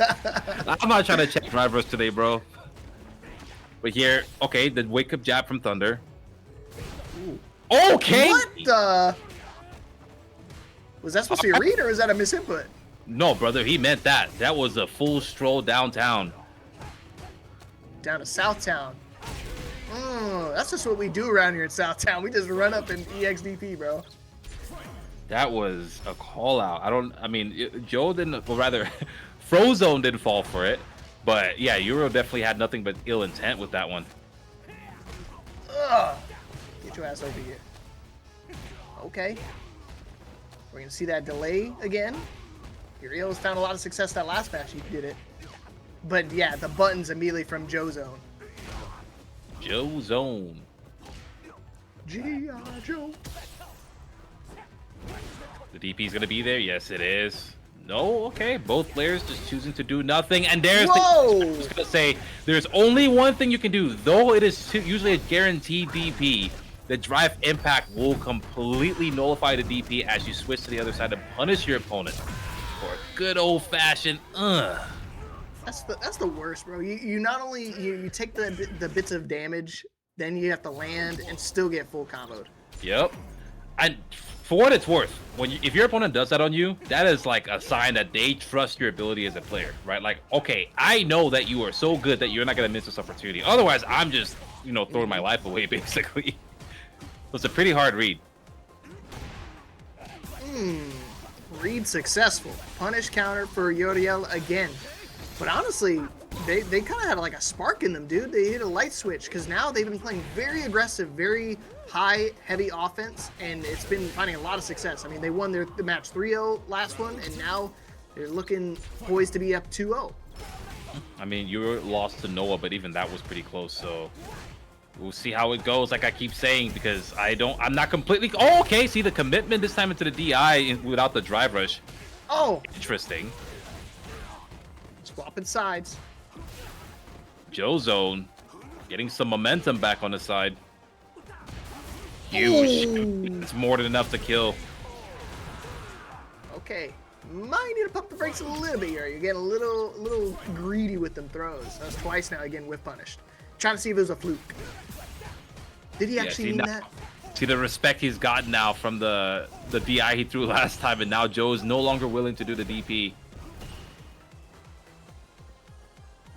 I'm just gonna go back to calling him Thunder because you guys have me messing up 4 different names at the same time. That's the best, right? When you get a player who changes their name all the time and then you turn them into just an amalgamation of all their names. Joe's on Thunder? Thunder the Joe Zone. Frozone Junder. yeah, I got him. Oh, did it work? No. Oh no. That's Yeah. what to kill. Yeah, that's what I was talking about. So again, I was just applauding his ability to pump the offense up to 11, but now it's actually hurting him really badly. I mean, that's the second time he gets called out there, and that time it's actually going to cost him the whole game. It's all good though, because that's just Uriel's style. You know, sometimes you win, sometimes you lose some, and quite frankly, Thunder plays in a similar fashion. They're both of these players are not gonna be shy about taking risks. They're okay with it. It's part of the game, right? And they're willing to lose some just to make the point. So if they're right, it's all good. Yeah, when it works, you look like a genius. Like a full screen walk up ODDP. Yeah, like I said, if it worked, it'd have been like insane. Do you know if Uriel plays Fatal Fury? Because I feel like you could play like this in Fatal Fury and like be super successful. I don't think if he does, it's very casually. It should be enough to kill here. He might not even need. I don't know if he even needed the level 1, but play it safe. I like that. Don't play with your food now, Doctor. Don't you know? I do know. It's in the medical books. Oh no! Ate the jump, the chuck to the face, the delayed. Got him. All reliable. Nobody's is dealing with that properly. Okay, able to swap sides with the back throw. And we're just gonna equalize all that damage right back into my favor. Gotta be careful though. Thunder does have access to a level 3 if he can get a combo started. Oh, the check! Challenges, yes. Uriel knowing that something was up there. Didn't want to wait and find out what it was. It's expensive spend, but yeah, like you said, can't play with your food. You gotta be sure. Yeah, what is it? 200 bites before you swallow or something like that? 200 bites before you swallow? I don't know. It's something they did back in the ye old days. Keep kids from choking. Uh-huh. Sorry, that was just a random quirk in the back of my mind. No, I'm just starting to understand natural selection. That's all. The 3. We're holding the corner here as the devil flip, as we call it. Yeah, man. This is smart. Dude, stop, Uriel. What are we doing? You had an opportunity. You threw it away to try to go for them throws, brother. Oh, man. Oh, yeah, I said he does play City of the Wolves on stream. Okay, Yeah, I think it's more. I think it's a casual thing. I don't think it's I don't think it's even affecting his style in this game. To be honest, this is just how he's always played. You don't have to change. You literally don't have to change much. Okay, you might need to change that, but beyond that, pretty similar in terms of playstyles. Look, man, look, this is how he got here. He's not gonna change it. He might have to figure out a few things here and there on reads, but it's not working today though. Thunder is just running through him. Bro, you got to give him some more hopium than that, man. He is down in the dumps. It's all good. Facing elimination. Trust, bro. Trust.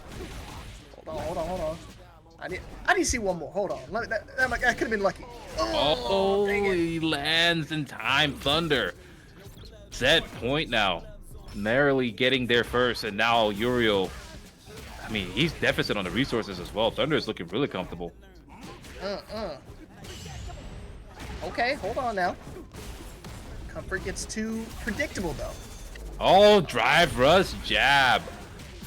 Plenty of time to react. Plenty of time to decide what you want to do. This is going to be the level 3. This is a close call.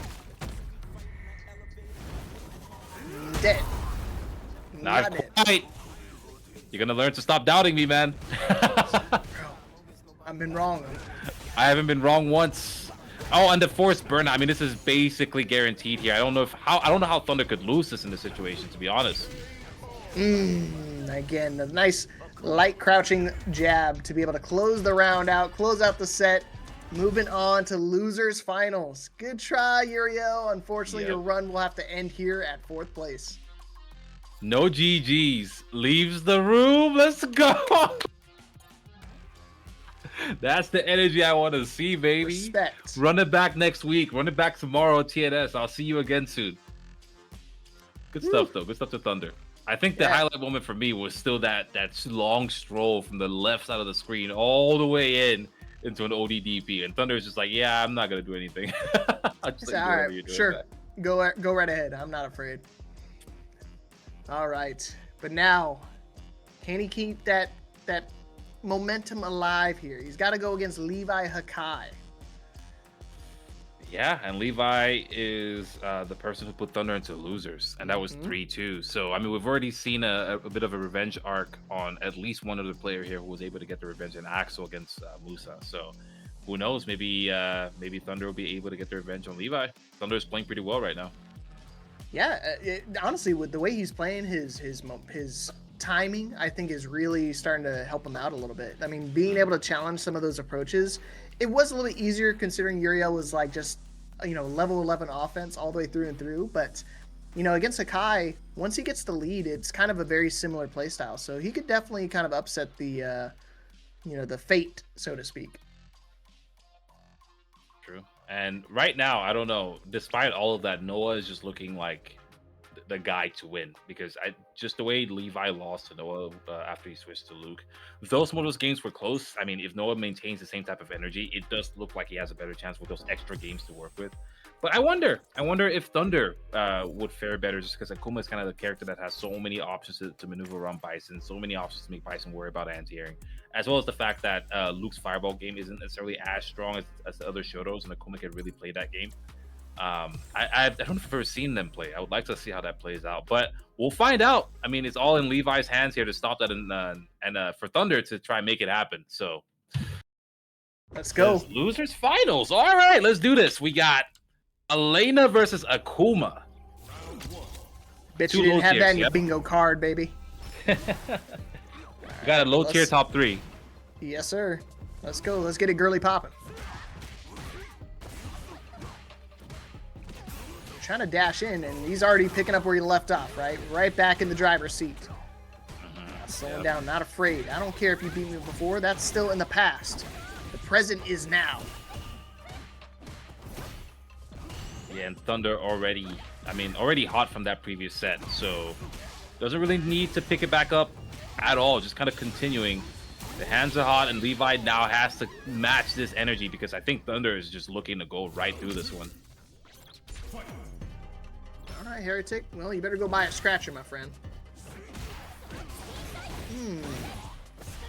Okay, but Levi trying to establish his dominance this time around. I just report the news, my friend. I'm not the one deciding who's high tier and who's low tier. You know my thoughts. You already know my thoughts. Oh, again, the shimmy as the parry whiffs. Thunder just slowly chipping away. Yeah, overhead from downtown Levi. there's a talk about Thunder playing the offense this time around. Maybe he's taking a page out of Uriel. Maybe each opponent Uriel beats, or Thunder beats, like Uriel, he absorbs their power.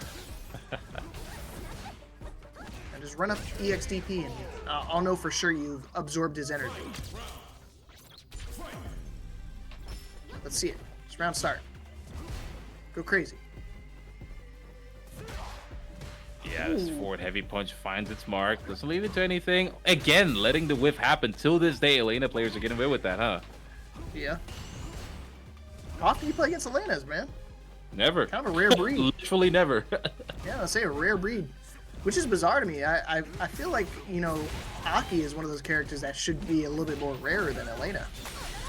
Aki is a fireball driverless dispenser, so she's much easier to just pick up and play. I think Elena requires a little bit more attention to detail, which is why I think less people play her, yeah. All the Eddie players flock to her. Yep. Matter of fact, you got Eddie's haircut, bro. No, Eddie got my haircut, please. Oh, my bad. Please. I forgot, that is the new haircut, so I guess we've had it for a couple years, my fault. Oh, did it work? It did. It did. Get it in. Levi was not looking for it, and the flash happened. Thunder, malicious intent. Missuits. Woo! Die 1,000 deaths. Losing game number 1, man. You blink and you miss it. Yep. And by the way, when they announced Eddie, people just kept tagging me like 24/7. I had to mute that tweet. And the announcement picture of Eddie that they showed was like pretty much identical to my profile picture at the time. I'm talking like stance, lighting, the earrings, all of it. I was like, "There's no way, right?" It was a hard day for me. It was a time for you, huh? You gotta embrace it. You just put that as your profile picture. Make people second guess. I've made some jokes about it, but I'm not gonna lie. It definitely was annoying. I can imagine how annoying it's got to be to deal with the Elena pressure too, though. Yeah, no, this is the worst. Like, Thunder is going through it right now. But, I mean, Thunder's one game up. Wake up jab. Cuts right through all of that, though. Going to be able to dish out the level 1 here, maybe? No, doesn't spend. Oh, we haven't learned yet. Come on, man. Don't do this again. Oh, just out of range. Oh, nice. Yeah, this time is ready for it. It's been his go-to, bro. Every single time he gets a moment of respite, he's going for that crouching light. It is the safest bet. 4-frame button, crouching block. See, that's something I gotta get used to, man. It's not my forte. I'm always looking for the big buttons. I like the launchers. Oh yeah, you're definitely a Tekken player. You're a can boy, aren't you? Yeah, no, believe it. I'm a down 4-2 guy. Oh yeah, okay. Get a little upper in there. Mm-hmm. Oh, okay. Conversion into the corner here. +5/+1 checks after. I like that, Levi. Keeping it tight. Oh, fireball connects. Oh, but the call out on the jump in. No devil flips here, my friend. Devil flips. I'm gonna start saying that, and it's gonna mess with me. Devil flips. We've already got you with the Jozo and stuff. So. Yeah, you already got me saying weird stuff. Junder and Jozone and. Anyways, see, this is just one time we're commentating. You gotta get on the mic with me a couple times. I'll get you some new vernacular. Have we gotten to the throw zone yet? Has that happened yet? That's gonna be sick. We'll see. It might come up here. Almost at the corner. DP is there for Levi though. Oh, it started. It's coming. One more time. Oh no. Yeah. I think he could have just killed, honestly. I think he's trying to go for the drive gauge, but I think he could have just killed. But it's okay. This is still a pretty good position, but at least for Levi, you have a chance to fight back. There it is, with level 3. That's it. So this is a chunk of damage. Oh my gosh. Yeah, you definitely called out. Like, I would have tried to go for the actual optimization, but instead just focusing on the positioning, going underneath the fireball. And he's about to come out of, he's about to cool down too. He's got us to go for chip now. Too late. Again! The Judai chop strikes again! Judai chop, it's been happening all night. Woo! Alright, 2-0 lead here for Thunder.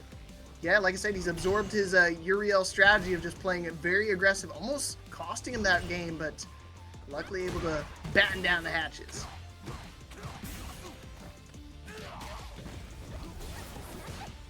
Okay, try to go into the fireball again.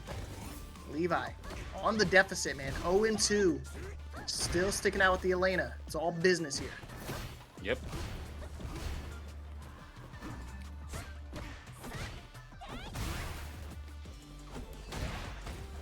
Uh-oh. Well, the sweep finds its mark, and again, Levi able to get the DP, switches sides after. I like this. Just gonna hold this position, get some drive gauge back. Ooh, in the low. Be able to chop him up. Well, there we go. Do it one more time. Just dash up and do it. What are you, scared? That could have been bad. Trade, but not in his favor. Okay. An opportunity for Levi. He's gotten around before, so he hasn't. It's not like he's been going roundless in these games, but still working on a deficit. Still gotta find a consecutive round. Yeah, I mean, it's gonna come down to if Joe, or rather Thunder, is able to get those final big hits. It's like, yeah, we're seeing that here. Now Thunder just needs one more. Levi's not gonna give it to him. X gonna give it to him. Okay, defense gotta be perfect here. There it is. Again, yeah, now Thunder's gonna start throwing it in the throw zone now. Let's do it. You spoke it into existence! Yes, You spoke it into existence, Doctor, and Thunder, just like that, one round away from going into grand finals. He's hungry. Oh, yeah. Yeah, Levi not afraid. That's a very risky DP he just did. And a wake-up level 3 from Thunder. We're having none of it. Watch yourself, little girl. Missups. All right, here we go. Big life lead. And now burnout, too. Levi got to make a miracle here. Definitely make it happen, but he's got to essentially play perfect. Oh, that's it. Exact right as you said the word perfect, imperfection came to life as Thunder moves on to grand finals to take a crack at NOAHTHEPRODIGY, and also getting revenge against the person who put him in losers. We're 2 for 2. Yeah, revenge. The revenge dagger is looking very bloody tonight. I mean, again, the only person who sent Thunder down to losers was Levi Hakai. And look at that. Gets that run back, looking pretty successful. So now we're going to have an opportunity for him to try to reset the bracket, maybe even win this entire thing. Grand finals is coming up right now for you guys. Yes, so hope you guys are strapped in. It is time for retribution. Let's do this. Thunder back where he's supposed to be. Thunder's out there. Wait, why is XFS just talking trash to you the whole time? What's going on? They're my sponsor. What did you say about vocabulary? What? That's your sponsor? Yeah. That's the best type of sponsor then. Just hating on you the whole time. I like that then. You know, as much as I want to hate on her, she's there in every single stream. I did a Valorant tournament last night. She's never watched a single game of Valorant. She was watching through the entire tournament. So every people have cheerleaders. You have what do you call that? Hate leader? Yeah. Those are the best. That's how you know they really care. Except when they lie about me being bald, but I'll let that one slide. Can't claim a racist commentator. All right, let's get into it. All right. Looking like we're sticking with the bison here. Oh, that goes through it? That's gross. Yeah, just cut through the milk, man. See the milkman outfit? I'm the milkman. My milk is delicious. My milk is delicious, and you're gonna have all of it. Oh, misses the heavy Tatsu completely. That was a demon flip. Or a devil flip. I haven't played that game in a very long time, but I don't think he says that last part. Which one? About you drinking all of it? Hey, man. Anyways, tries to go through the fireball. That was some improvisation right there, if I've ever seen it. Both these characters are dominant characters, all right? I'm just saying. Everyone is fired. Yeah, they're definitely both tops for sure. Okay. Fourth throw here. Yeah, I like that. Just letting the mine do its thing. We'll play Minesweeper, and I'm just going to let you play by yourself. This is not a 2-player game. Goes for the level 3. It's going to drain a bunch of drive gauge. Oh, look at this damage, too, man. This is gonna suck. Just straight for the DI. so smart. Thunder wasn't gonna tap here. I think he may have put him in burnout. No, the Prodigy gets the first game.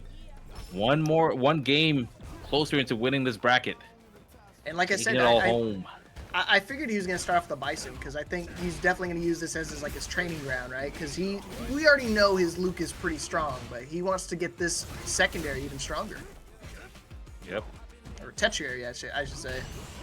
No, Bison's definitely the character he's been playing primarily. As far as like outside of Luke, I've seen him play a ton of Bison, a bit of Ryu, but it's been mostly Bison.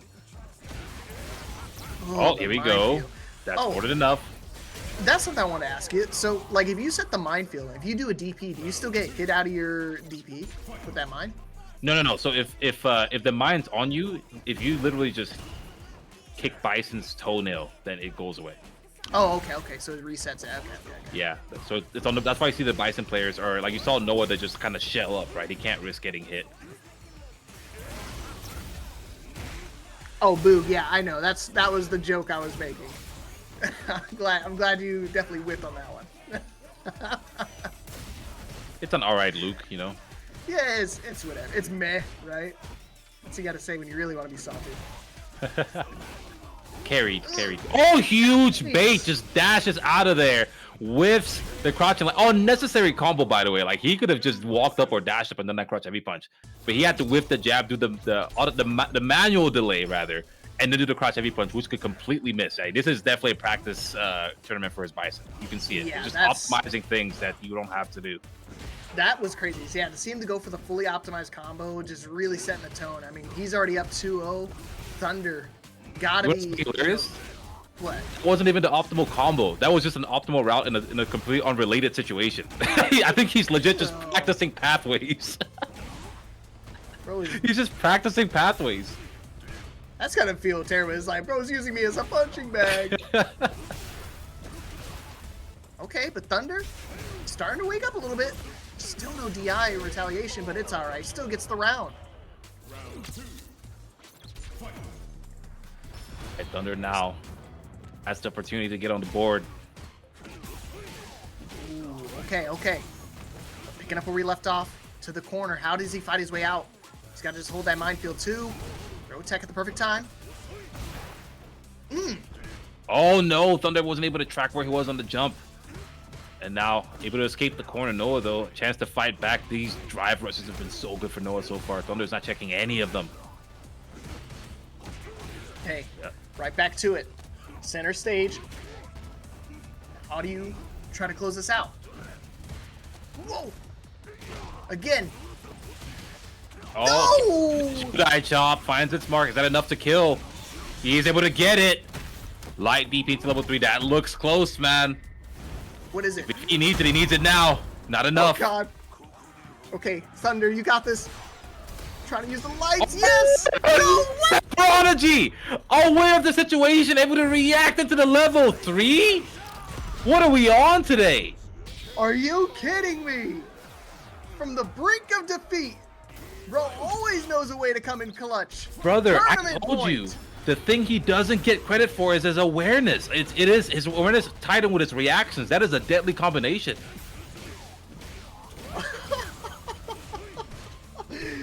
All right, here we go. Thunder on the back foot. Oh. Used up all of his resources. He's in the driver's seat. Okay. Now back in the corner with the minefield. Nice throw tech again. Now he's to hold that Psycho Crusher, but DPs or DIs at the right time. Oh, that's whiff punish. Oh, he might just DI. I don't know if he will, though. You're in trouble here. If you're Thunder, you're in trouble. Okay. Thunder! That's the tournament. NOAHTHEPRODIGY with the Bison, taking it 3-0 over Thunder to take Motivation Academy number 136.